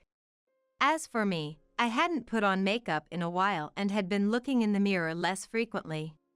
I felt somewhat embarrassed thinking that I might appear utterly exhausted in Lori's eyes now. At the same time, feeling it was unfair, I decided to speak up boldly. "Can you give me a break for a little while? I'm tired from caring for Samantha." "That's a woman's job. Don't take it too seriously, just do it casually." Finishing his remaining beer, Lori headed to the bedroom. Just do it casually. Wondering how to interpret the words "caregiving is a woman's job" and "just do it casually" for the care of his own mother, I was troubled. Afterward, as I couldn't sleep at all, I found myself staring at the empty beer can Lori had drunk in the living room. And despite it being the middle of the night, Samantha came to me. Thinking she might need to use the bathroom, I was about to stand up from my chair. Let's talk for a bit. When Samantha stopped me. Karen, I'm really sorry. It seems I've disrupted your life for me. Instantly realizing she must have heard my words about being tired from the caregiving, I apologized, placing my hand on my chest. Samantha, with a sad voice, said, "Don't apologize," placing her hand on my shoulder. Her palm was very small, thin, and frail. "I don't think I'll live much longer. So, there's a secret I need to tell you." In the still, windless night, only Samantha's voice could be heard. Sometimes hesitating, Samantha confided a shocking secret to me. 5 years passed since then. One morning, which I thought was just like any other, suddenly marked the end of the caregiving life. It was a very sunny morning. Sparrows hopping around in the yard were chirping cutely. Entering Samantha's room and opening the curtains as usual, I said, "Good morning." But there was no response from Samantha. I wondered if she was still sleeping, but Samantha had quietly passed away to heaven in the middle of the night. The movements afterward were very swift. Since we had already braced ourselves for this, the funeral went smoothly without any hitches. And as I stared at the room now devoid of Samantha, my husband Lori threw his formal suit at me roughly from behind. Hey, slave! Get this cleaned! The relationship between us had deteriorated to its worst over the 5 years. I gritted my teeth as I picked up the suit that had fallen to the floor and found an envelope in the breast pocket. Inside the simple envelope one might receive from City Hall, there was a divorce application filled out by Lori. This too, right? Thinking this was the best timing, I immediately signed my name on the divorce application and submitted it to the local office. It was an impulsive act, but I was ready. Ever since the day, 5 years ago, when Samantha confided that secret to me. On the way back from the office, I contacted a lawyer who had been referred to me by Samantha. Life continued in a monotonous fashion without ever seeing Lori's face from that day on. After Samantha passed away, it felt as if the will to live had left me. No longer was there anyone to call my name, no need to wake up in the middle of the night worried about Samantha. When I washed my face at the sink, I saw a reflection that looked much older than my actual age. I thought about how much Lori had made me suffer to end up like this, and the fact that he never helped me turned into a feeling of hatred. I roughly stuffed Lori's suit, which was to be cleaned, into a plastic bag and left it on the floor. "Don't think this is the end, Lori. These 5 years, everything you've done, I'll make sure you're held accountable for it." After Samantha's death, there was no more excuse for overtime, and Lori stopped coming home as if it was the norm. However, he appeared at the courthouse along with the family for the reading of the will, which was held a while after Samantha had passed. It felt like I saw him for the first time in a long while. When Lori saw me, he gave a sarcastic smile and exchanged pleasantries with the other relatives with a forced smile. Samantha had consulted a lawyer about the will and estate distribution before moving in with us, and its contents were to be announced in front of the gathered family at the family court. In a meeting room devoid of decoration, a well-dressed lawyer began announcing the contents of the estate without interruption. What? The relatives were speechless at the content. It started like this. "The estate goes to Karen, who has been caring for me all this time." Among the few sentences spoken by the lawyer, these words resonated strongly with me. Lori, being the only son, was given the bare minimum of the inheritance, with the majority of the estate left to me by Samantha.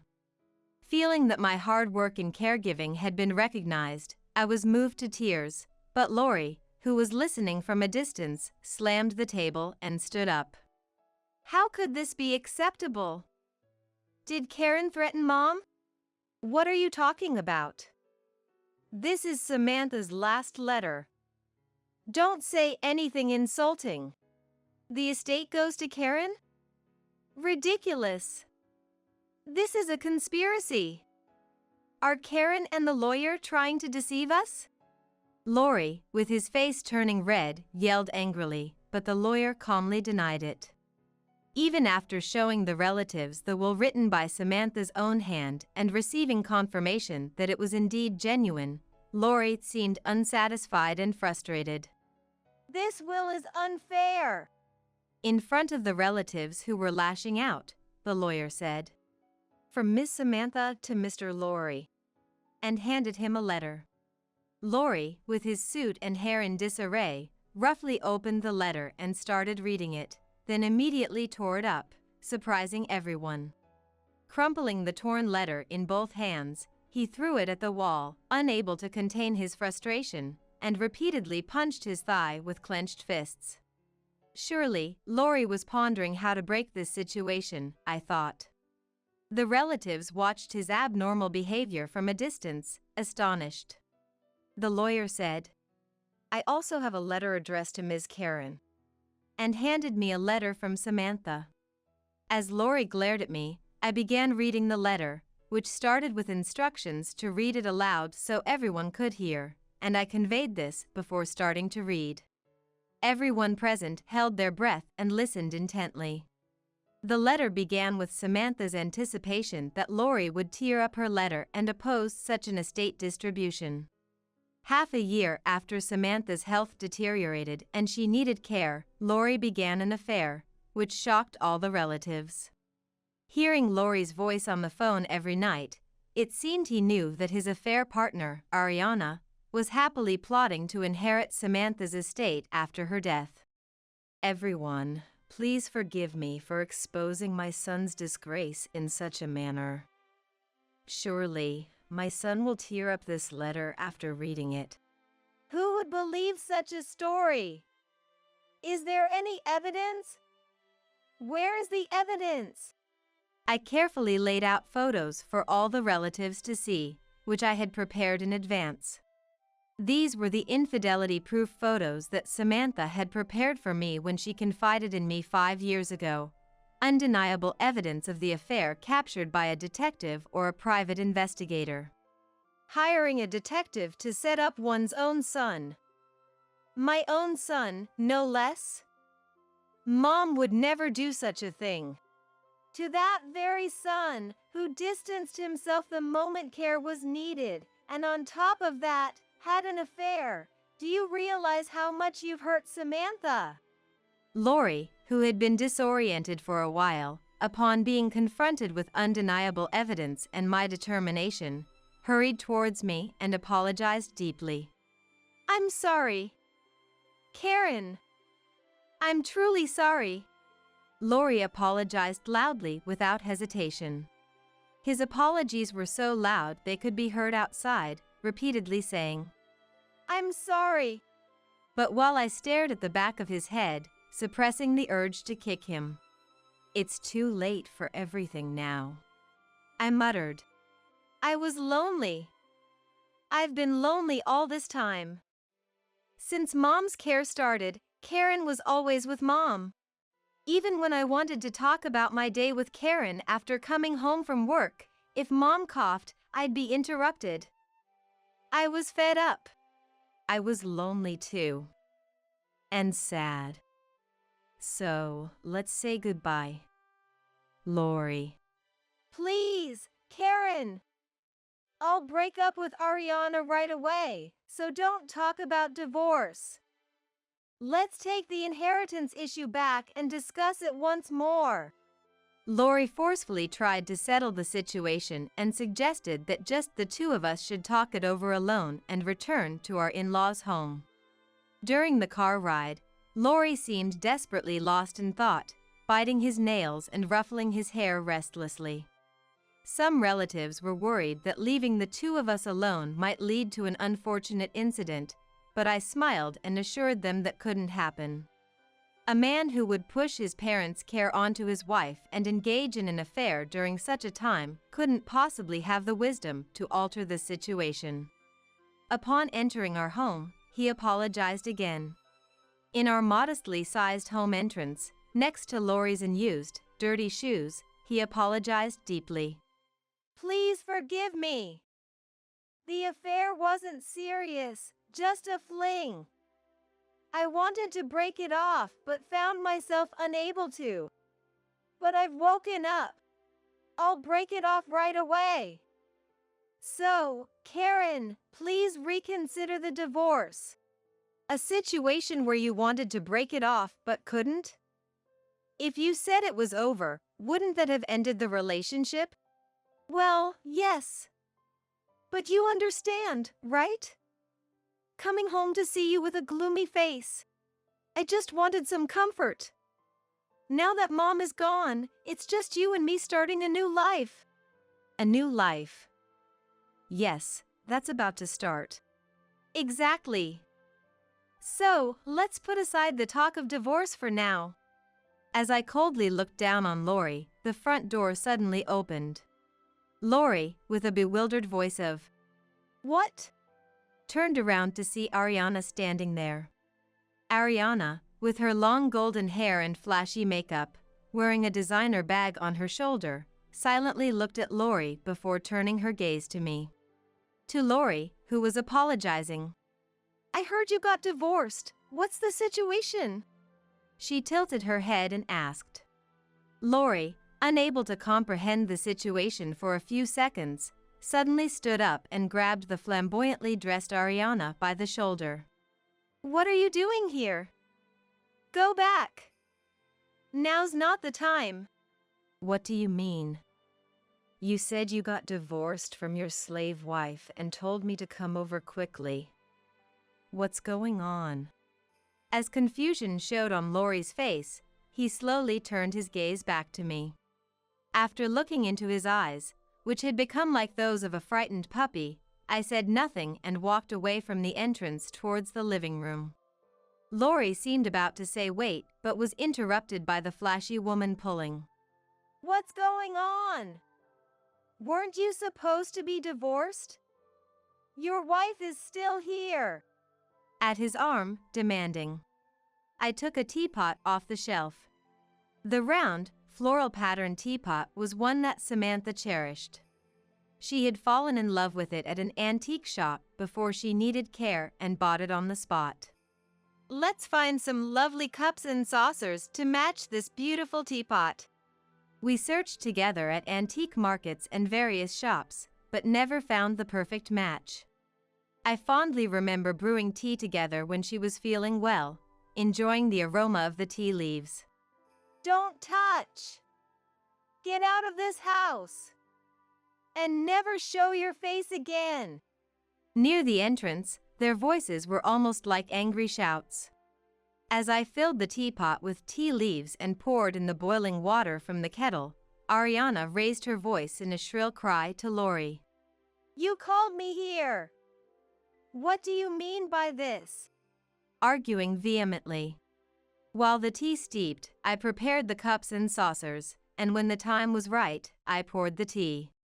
Pouring tea from the teapot into the cups was always Samantha's role. She would always pour her own first before preparing mine. Samantha used to say, "The last drop of tea is the tastiest, just like life." With a lonely smile. Gently bringing the thin rim of the cup to my lips and taking a small sip, the fragrance filled my mouth. "Please go back. I'll pay whatever compensation you want. Just disappear from my life."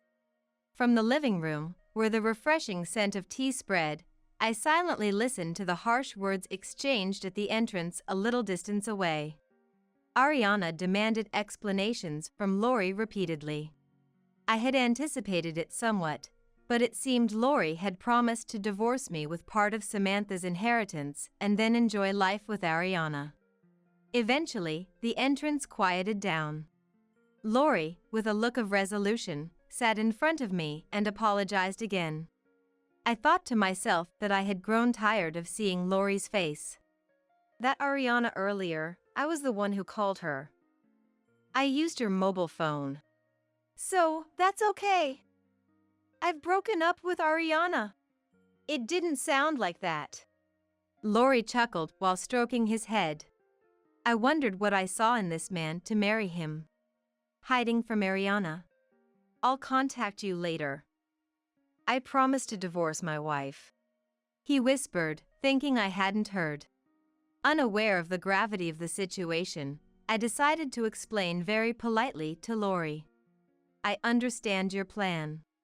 As long as we don't divorce now, according to the will, I inherit Samantha's estate. You're calculating that after the inheritance is settled, if we divorce, you'll receive half of the estate and insurance through the distribution of property. But we're already divorced, aren't we? Lori sat with his mouth agape, unable to comprehend my words for a while. What do you mean? I explained that I had submitted the divorce application found in Lori's suit after Samantha's funeral. Probably, he pre-wrote it intending to show Ariana his decision to divorce, but whether due to stupidity or poor planning, his foolishness worked in my favor. When I mentioned that it had already been submitted to the office, Lori paled and stared at Samantha's portrait on the storage shelf behind me. I can't comprehend the extent of Samantha's struggle to prepare such harsh treatment for her only son. But I owe a deep gratitude to Samantha, who went through such pain to help me. Years have passed since then. The in-laws' house became my property, as stipulated in the will. Naturally, I couldn't live with Lori, who was officially divorced from me, so I kicked him out of his parental home and demanded a substantial compensation from him. For the affair, Lori received severe reprimands from all the relatives, and everyone sided with me. At work, the affair became known through colleagues who witnessed it, and Lori lived under critical scrutiny. Ariana, who was initially after the inheritance, broke up with Lori, and it turned out she was deceived by him for money. This led to her aggressive friends chasing him almost every night, eventually forcing him into seclusion. As for me, I was treated very well by Samantha's relatives and decided to start selling handmade accessories more seriously. One of the relatives who ran their own business introduced me to an opportunity to study handmade crafts in depth. Gradually, my accessories began to sell online, and I lived a peaceful and leisurely life. Wearing earrings I made myself and applying makeup every day. The reflection I saw in the mirror no longer looked tired. Now, I saw the face of a mature woman who had gone through life's appropriate trials and experiences. Yes. I suddenly remembered Lori's suit that I had brought back from the cleaners. The suit, still covered in plastic, had been forgotten in the closet. I took it out, rolled it up with the large trash bag that contained yesterday's organic waste, and remembered with delight that today was trash day. After placing the large bag at the trash collection point, I straightened my back, placing my hands on my hips, and thought about having tea from that teapot again when I got back home. Back at home, I lit the stove in the empty kitchen. Sitting on a small chair near the stove, I watched the blue flame and remembered Samantha. The first thing Samantha taught me was the etiquette of brewing tea. Use water just before it boils, and always pre-warm the teapot. Pouring from a little height allows the water to aerate, which is good, she said with pride. Once you pour the water into the teapot, wait for 5 minutes. It tastes much better after being properly steeped. Samantha used to watch the clock, enjoying the waiting time. Distracted, I realized more than 10 minutes had passed. I've overdone it. Immediately pouring into the cup, the tea was dark and emitted a strong fragrance. Even though I knew pouring the last drop would make it stronger, I continued to pour from the teapot into the cup. Alone, I stared at the cup and gently sipped. The warm, bitter taste spread through my chest. My name is Sophie. I've been a housewife for 3 years now, married. My husband Tim works for a top-tier company as a businessman, and we live on the 20th floor of a high-rise apartment. The night view from our living room is incredibly beautiful, but being raised in the countryside, I initially wanted in a lower-floor apartment when we first got married. However, I agreed to accommodate my husband's wish to live in a high-rise. We both belonged to the same tennis club in college. Tim, 2 years my senior, was a leader, whereas I joined somewhat casually and was a rather inconspicuous member. Back then, Tim had a girlfriend, so we weren't that close during college. But, a couple of years after I graduated and started working at a law firm, I ran into Tim by chance at a bar. Feeling nostalgic, we chatted about old times and exchanged contact information. Both of us were single at the time, so we gradually began to date. Tim was as sociable as ever with a wealth of topics, and I often found myself listening to his stories. Working at a top-tier company, Tim faced a lot of stress, so dating me seemed to be a source of encouragement for him. After dating for about a year and a half, Tim proposed to me. I had just started my 3rd year at the law firm and acquired my paralegal certification, and I wanted to continue working even after marriage, but I earn enough for us to live comfortably. I want you, Sophie, to stay at home, he said, so I resigned from my job upon marrying him. I never disliked cooking or housekeeping, even when I lived alone, so I enjoyed my days as a housewife. With no financial worries and living in a high-rise, even my parents and friends envied me.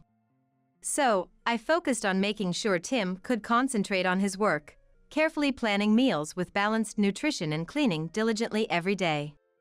Then, one day, as Tim was enjoying his favorite hamburger steak at the dinner table, he cheerfully said, "We've been invited to dinner by the couple living on the top floor."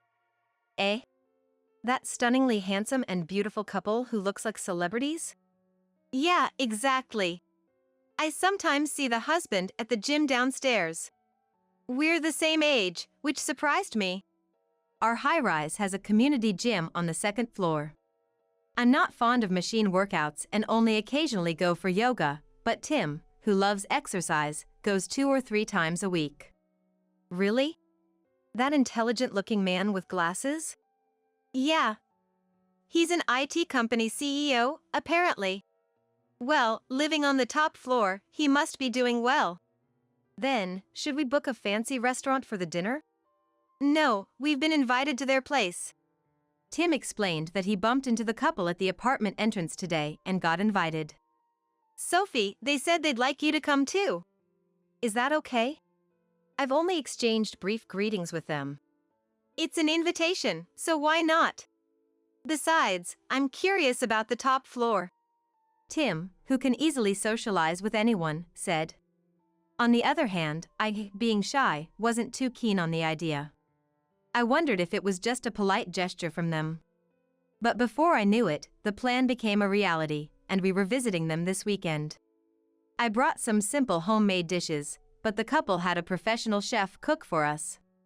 It was my first experience of such a luxury, so I felt overwhelmed.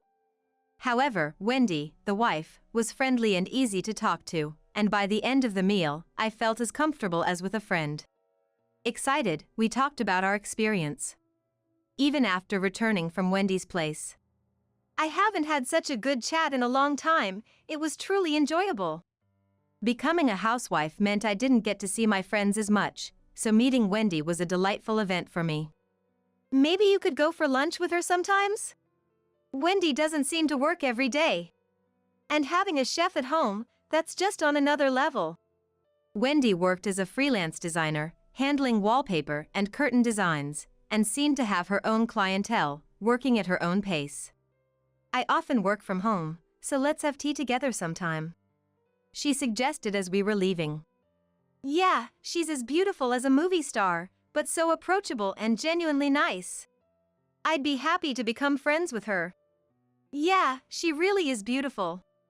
Probably the most beautiful woman I've ever met. Really? Saying that in front of me? No, it's different. Sophie, you're cute, right? It's a different type. You don't have to explain so desperately. I know myself well enough. I made a slightly pouting face, but seeing Tim's wry smile, I burst into laughter. Seeing me laugh, Tim joined in. It had been a while since we had such a lively atmosphere, joking around. Maybe it was all thanks to meeting the Wendy couple. But little did I know then, this encounter would lead to an incredible challenge. Since then, Tim and I haven't visited Wendy's place together, but Wendy and I became close enough to frequently meet for lunch or tea. One of my worries was that Tim and I were unable to have children. I was considering fertility treatment but couldn't bring myself to discuss it with Tim. I could openly share these feelings with Wendy, though. Fertility treatment can be tough. Maybe it's okay to leave things to nature for a while? Yeah, maybe. But somehow, I feel like Tim isn't that keen on having children. I see. It's tough, isn't it, the feelings between a couple? In my case, it's the opposite. My husband wants kids, but I'm not so enthusiastic. Really? Yeah. I had a miscarriage before. After that experience, I thought maybe it's okay not to try to get pregnant again. Oh, I'm sorry. That was insensitive of me. No, don't worry about it. It's all in the past now. Seeing Wendy's smiling response, I thought how strong she was. You're right. I should just let nature take its course for a bit. I need to cherish the happiness I have now. Wendy's expression seemed to cloud over for a moment as she looked at my smiling face. Shall we head back? I have a design I need to think about by tomorrow. I nodded to Wendy's always graceful demeanor, wondering if I had just imagined that brief change. But from that day on, every time we met, Wendy seemed to be getting thinner. One day, concerned, I asked her, Wendy, is something troubling you? I might not be able to solve it, but I'm here to listen if you want. Thank you. Actually, my husband and I are talking about divorce. What? I was speechless with shock. They had seemed so happy when Tim and I visited their home. What could have happened? Sophie, you're the only one I can talk to. What should I do? Wendy began to speak slowly, tears in her eyes. It seems my husband really wanted children. We've had arguments before, but I never imagined he was having an affair. According to Wendy, her husband was involved with a colleague at work. He had told her he would pay compensation for a divorce. Can you believe it? Before we were married, other men proposed to me too. He worked so hard every day to win me over, and now he wants to leave? What am I supposed to do now? It's shocking. I shouldn't interfere in your marriage, but maybe you should talk to your husband again? While feeling a bit uneasy about Wendy's situation, I chose my words carefully to avoid hurting her. After pouring her heart out to me, she whispered, "Things will surely work out." And then Wendy left. That evening at dinner, I opened up to Tim about Wendy and her husband's situation. How is Wendy's husband doing lately? That's the thing, I haven't seen him recently. He hasn't been at the gym for about a week now. Is that so? But he didn't seem like the type to cheat. What are you talking about? It's always the serious, intellectual types that turn out to be the worst. Initially, Tim had praised him for being an IT company CEO, but his sudden change of attitude made me feel uneasy. Within a month, Wendy came to tell me they were getting a divorce. Oh, what should I say? It's okay. I've come to terms with it. For now, I'll be staying here. Alone? Yes. I arranged that as part of the conditions of the divorce. Kind of like a compensation. Seeing Wendy so nonchalant about it scared me. Can people really change this much in such a short time? Still, knowing it wasn't my place to comment on their decision, I continued my friendship with Wendy as before.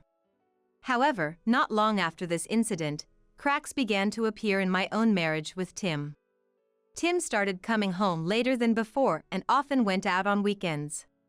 He claimed he was working overtime or attending business drinking parties, but sometimes he wouldn't contact me until after midnight, and I had to confront him about it.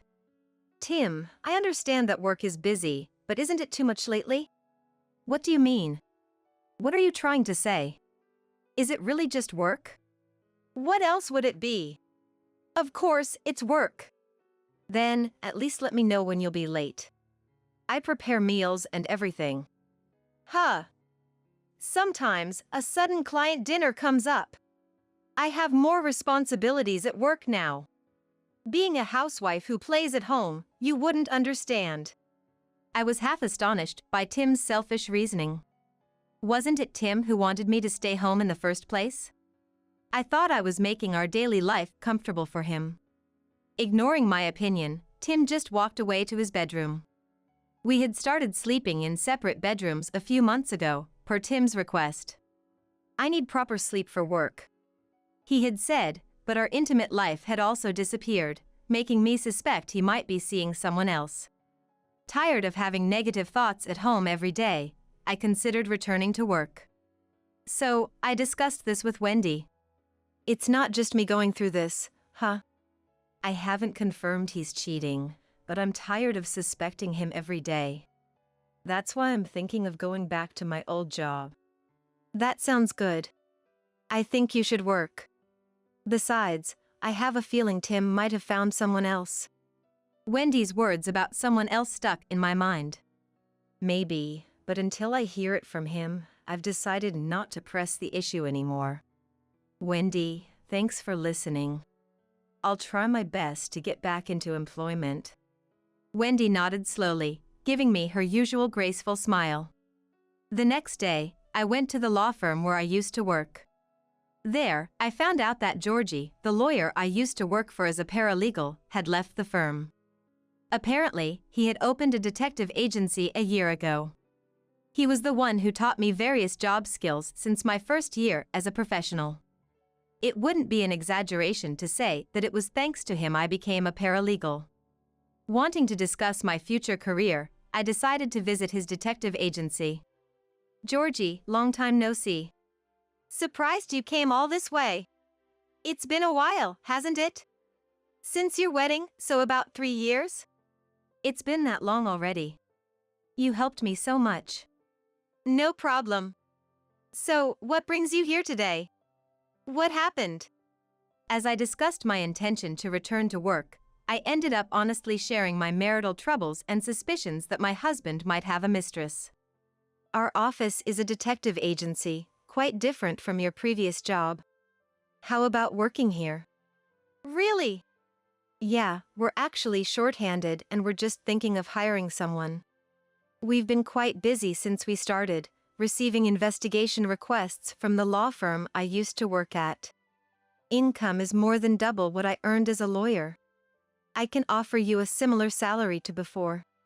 Of course, this job isn't always pleasant. There are times when the pay doesn't even add up to $3 an hour. Georgie, you're incredible. But why did you decide to quit being a lawyer? Maybe I wanted to change my life, Georgie said, looking distant as if recalling those days. Then, looking me straight in the eyes, he continued. I think it's important for you to start a new life by investigating Tim and uncovering the truth.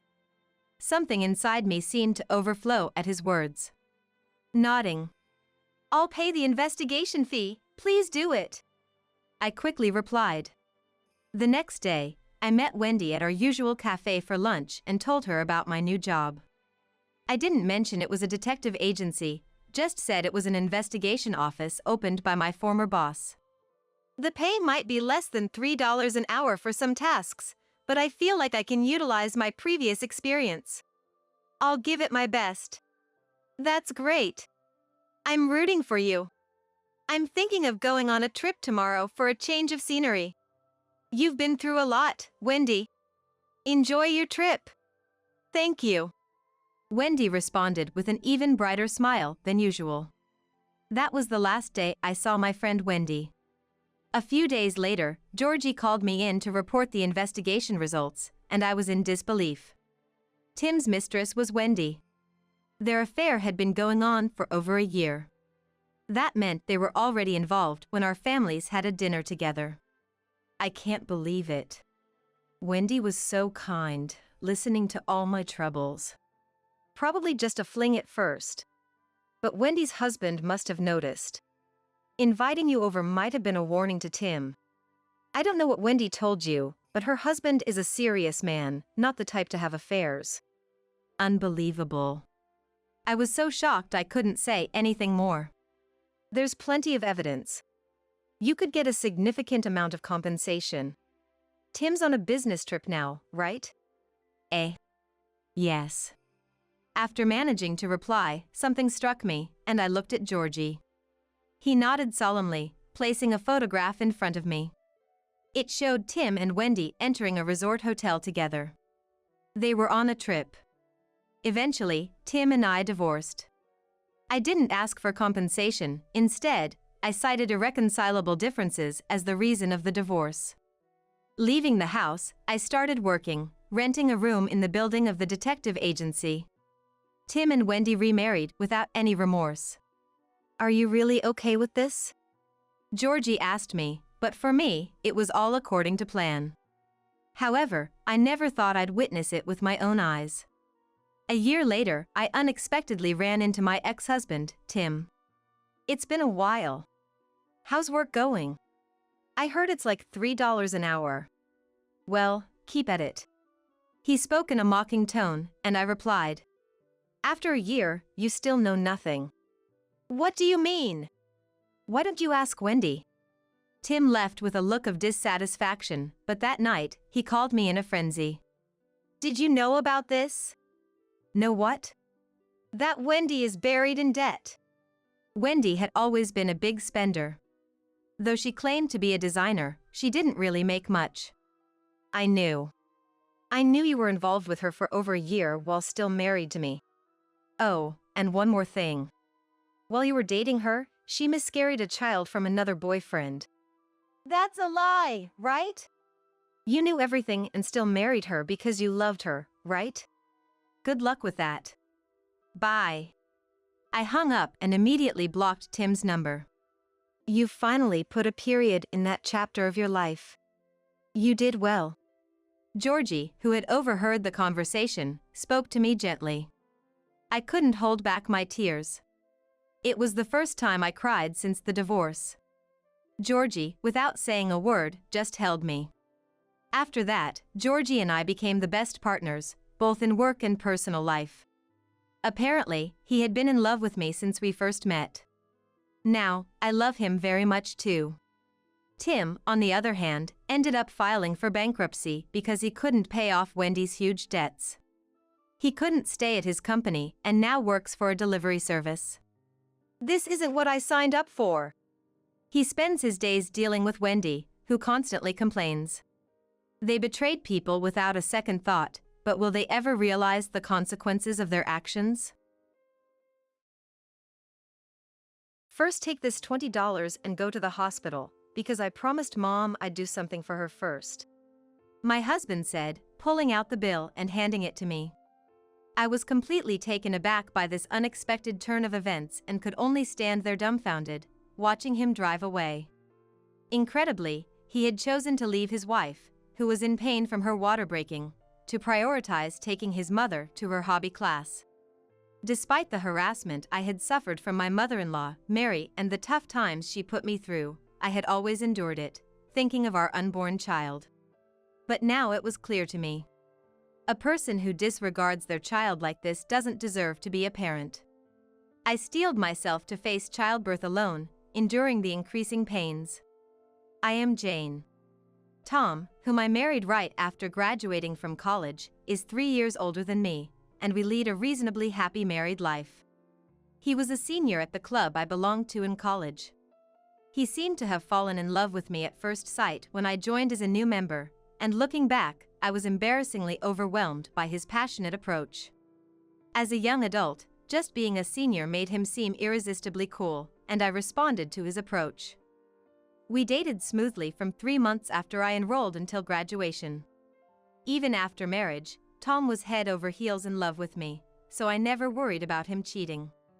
He proudly tells his colleagues how happy he is to come home on time every day and eat the meals I cook while they're still warm, so I doubt any woman would purposely approach him. However, Tom has always been particularly kind to women, and naturally, some were drawn to him. But he has always been devoted to me, and I've never been attracted to any other man. However, there's a reason why I initially described our marriage as reasonably happy. That reason is my mother-in-law, Mary. I thought mother-in-law problems were a thing of the past, but Mary frowned the moment she saw me. What's with your hair? Looks like you dumped paint on it. Let me guess, you dyed it in a hurry last night, trying to look innocent?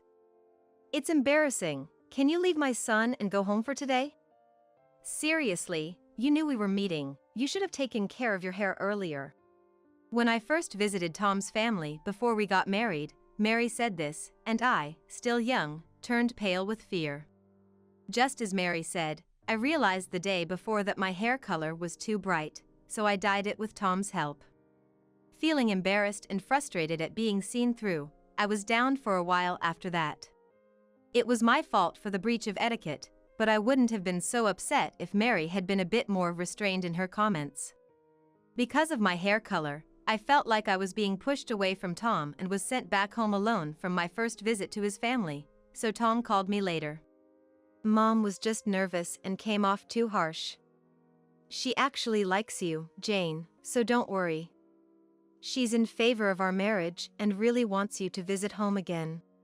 This time, I was irritated with Tom's carefree talk. He didn't stop Mary from making snide remarks right in front of me, and he even seemed to be defending her.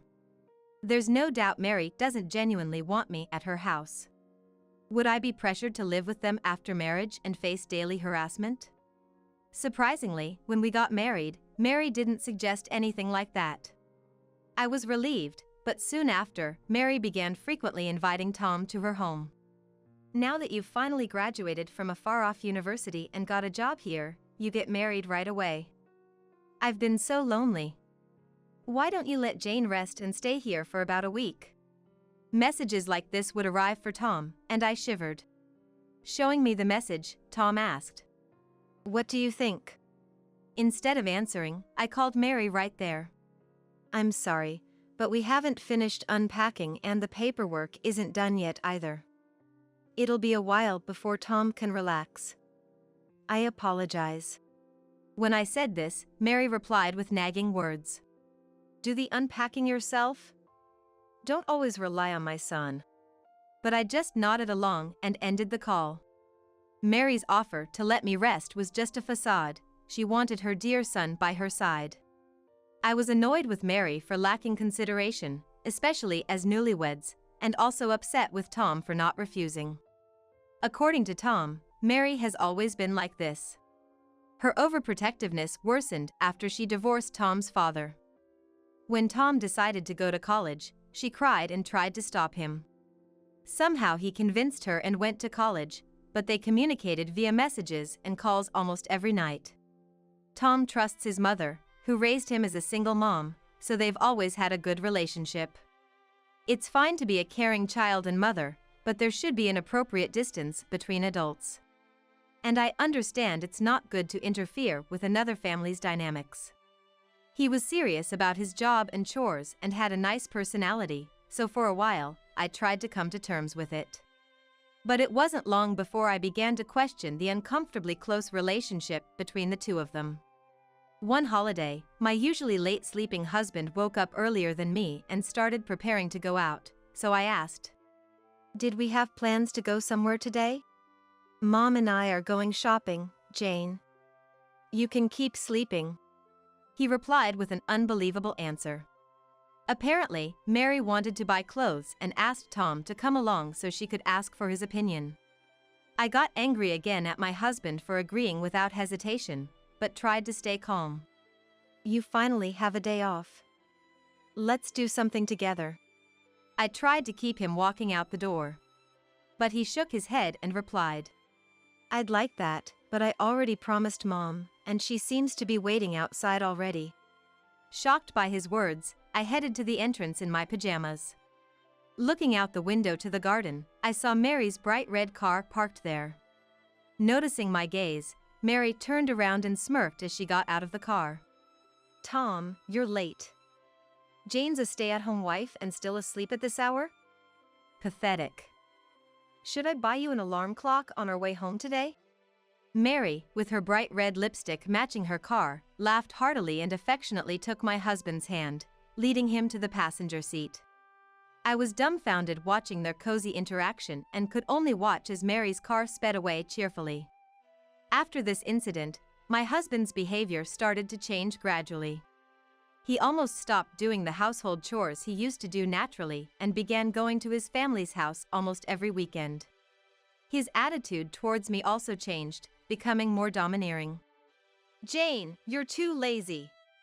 When I have a day off, you just sleep with me, right? Can you call that being a housewife?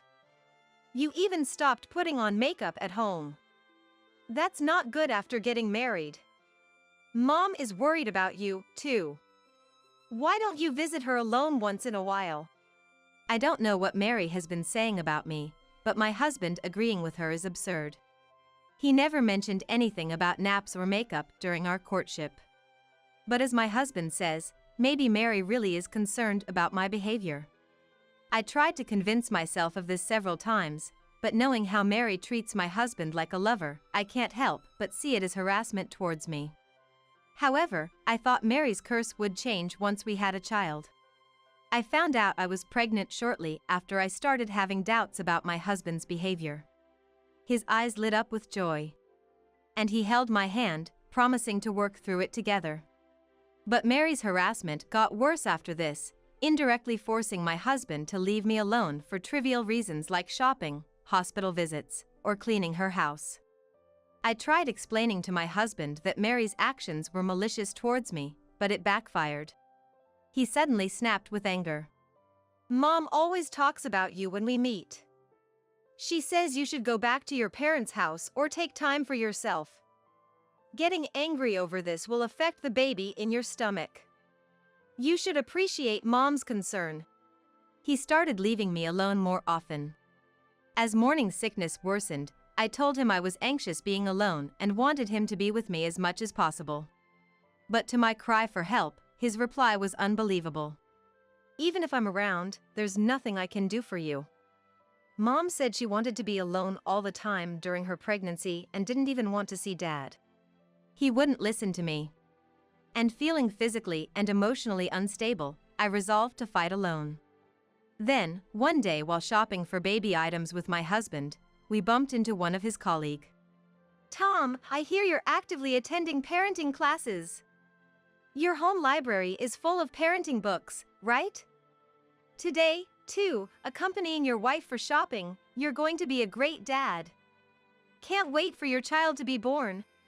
I was so shocked that I blurted out. What? Tom quickly interjected, laughing. Stop it, man. Turns out, he's been pretending to be a devoted new father at work, making up stories. I kept quiet to avoid a scene with the colleague, but inside, I was seething with anger. He continued to prioritize Mary, and occasionally, when I ran into his colleagues, they'd envy me. Jane, you found the ideal husband. These incidents gradually made me start distrusting my husband's words and actions. I can't say for sure if the stress caused it, but one weekend, while I was making lunch, I noticed my pants were wet. A certain thought crossed my mind, so I rushed to the bathroom. And sure enough, I realized my water had broken. I headed to the bedroom where my husband was still sleeping and yelled to get the car ready right away. My husband, groggy at first, quickly helped me walk by supporting me under my arm when he learned my water had broken. The nurses had repeatedly told me to come to the hospital immediately if my water broke. There might be urgent danger, so my husband was also somewhat panicked. In the midst of labor pains, we finally managed to get into the car and started driving when my husband's mobile phone rang. Unable to answer while driving, I peeked at the screen amidst my pain. When I saw Mary's name, I intuitively had a bad feeling. I glared at the screen for a while, but the ringing continued the entire time. Thinking it would be quicker to explain the situation, I reluctantly answered the phone. Tom, where are you? It's Wednesday, it's the day for my craft class? Did you forget? Mary's voice, never used when talking to me, sent chills down my spine, but I explained to her. Mary, actually, my water just broke, and I'm on my way to the hospital with Tom. As soon as I spoke, Mary's tone changed dramatically, and she started yelling at me. That's your own problem. I don't care. How dare you use your resting husband as a taxi? Put Tom on the phone. Today is the fixed day for my craft class. I had the appointment first. Stunned, I couldn't believe Mary was saying such things, not even concerned about her grandchild. I remained silent, but Mary's shrill voice continued. Sorry, Jane, my husband muttered. For a moment, I thought he was apologizing for Mary's outburst. But then, I realized he had walked around to the back seat where I was lying and was opening the door. Confused and in pain, I was speechless. Then my husband said something unbelievable. I had promised to drive Mom, so can you take a taxi or ambulance from here? I'll definitely catch up later. That's the plan. Wait. Are you prioritizing your craft class over your own child? I can't convince Mary, so you talk to her. The pain is getting worse, hurry up. I was desperate, so I raised my voice. But my husband frowned and said, It's a regular commitment. It can't be helped. I'm sorry I forgot to tell you about it. Here's some money, please manage with this. He took $20 from his wallet and stuffed it into my bag. Then, he went back to the driver's seat and left me there without hesitation. I can't believe this. I was still close to our house. Not wanting to be seen by neighbors, I quickly looked up for a taxi. Amniotic fluid continued to trickle down my legs, and I panicked about the baby's safety. Tears welled up in frustration as I stared at my mobile phone, trembling with pain, wondering why we had to endure this. Jane! Startled by my name being called, I turned around and saw a familiar face. What's wrong? You look terrible. Don't worry about talking, just get in. This person gently supported me and helped me into the back seat of their car. Her husband adjusted the seat for me as he sat in the driver's seat. After that, my memory is fuzzy. I was rushed into a wheelchair at my regular hospital and taken to a prepared hospital room. The pain was so intense that I groaned, but I was told there was still time before the birth, so I rested there. I endured the overwhelming pain that occasionally threatened to make me lose consciousness when suddenly, my mobile phone rang. Thinking it might be a callback from my mother, who I had called on the way, I was shocked to find it was my husband. Looking at the clock, it was already evening. 3 hours had passed, and now he arrives? I decided not to answer. But after continuous ringing, I picked up the phone, irritated. Jane! Help me! I want you to explain the situation. Not even a word of concern for me, and now he wants help? Even if he was about to be eaten by a crocodile, I had no obligation to help the man who abandoned his child and me. Who do you think you are? How dare you say such things? I yelled at my husband through the mobile phone and then hung up. After a while, I faced childbirth alone. I would have liked to have my reliable husband holding my hand at such a time, but it's better off without a foolish husband who can't even prioritize things right. Instead, I received support from the kind nurses, and by nightfall, my long-awaited baby was born. Both mother and child were safe, and I fell asleep quickly due to the exhaustion. The next morning, the first thing the nurse told me when she came into my room was that my husband had come. Apparently, he came right after the birth, but since I was sleeping so deeply, the nurse kindly sent him back home. Honestly, I thought I would never want to see my husband again. But when he entered the room looking so haggard, I couldn't help but ask what happened. The person who had helped me in my suffering and taken me to the hospital yesterday was N, a neighbor I had always been close with. She had taken care of me like her own daughter since her son was about the same age as me, and she had been a great support to me when I was newly married and anxious. When I told her in the car that my husband was taking Mary to her hobby class, she was furious as if it was her own matter. Little did I know that this would ultimately corner my husband. After dropping me off, and spread the story around the neighborhood. Being the head of the neighborhood association, her words spread quickly, and her friends seemed to have confronted my husband about it. The reason my husband was begging for help was this: it seemed to have caused quite a commotion, attracting onlookers around our house. No matter how panicked he was, it was obviously too foolish of him to ask for my help in that situation. I had not heard from Mary since then, and my mind was already made up. Sorry, but can you leave? I'm still not feeling well, and my parents are coming soon. Both of them know about this, right? I want to apologize. Can I stay? My husband spoke in a small, pitiful voice. What? You wanting to apologize is not my business. I'm busy, so please leave. Don't say that. By the way, where's the baby? I'll leave after seeing the baby. Just leave. There are other pregnant women here, so please go. Even though I replied coldly, he still stood there, so I turned my back and covered myself with a blanket. I'm sorry. Please call Mom for me. I want to send her a photo of the baby. Can I call the nurse? Unbelievably, my husband reached out and shook me. When I couldn't stand it anymore and was about to push him away. What are you doing? Don't touch my daughter. My parents walked into the room just in time. My mother rushed over and pushed my husband away. How dare you shake the body of someone who just gave birth? And after doing such a thing, how could you show your face here? I'm disappointed in you. Get out of here, now. Even I had never seen my mother so fierce and overwhelmed by her presence. My husband finally left the room. My father followed him, and I knew he would be thoroughly scolded. During my hospital stay, I refused to see my husband and took the baby to my parents' house after being discharged. I didn't want to risk meeting him, so I told him over the phone that I wanted a divorce. I only communicated about writing the divorce papers, mailing them, and claiming compensation, ignoring anything else he said. By the way, the compensation was for the scratches and bruises I got when he forcibly removed me from the car. He tried to make excuses, but I silenced him by saying I had testimony from and her husband and photos of the injuries from that day. The lawyer said the cost for his malicious actions against a pregnant woman would be significant. While I was busy with the baby, Mary showed up at my parents' house once.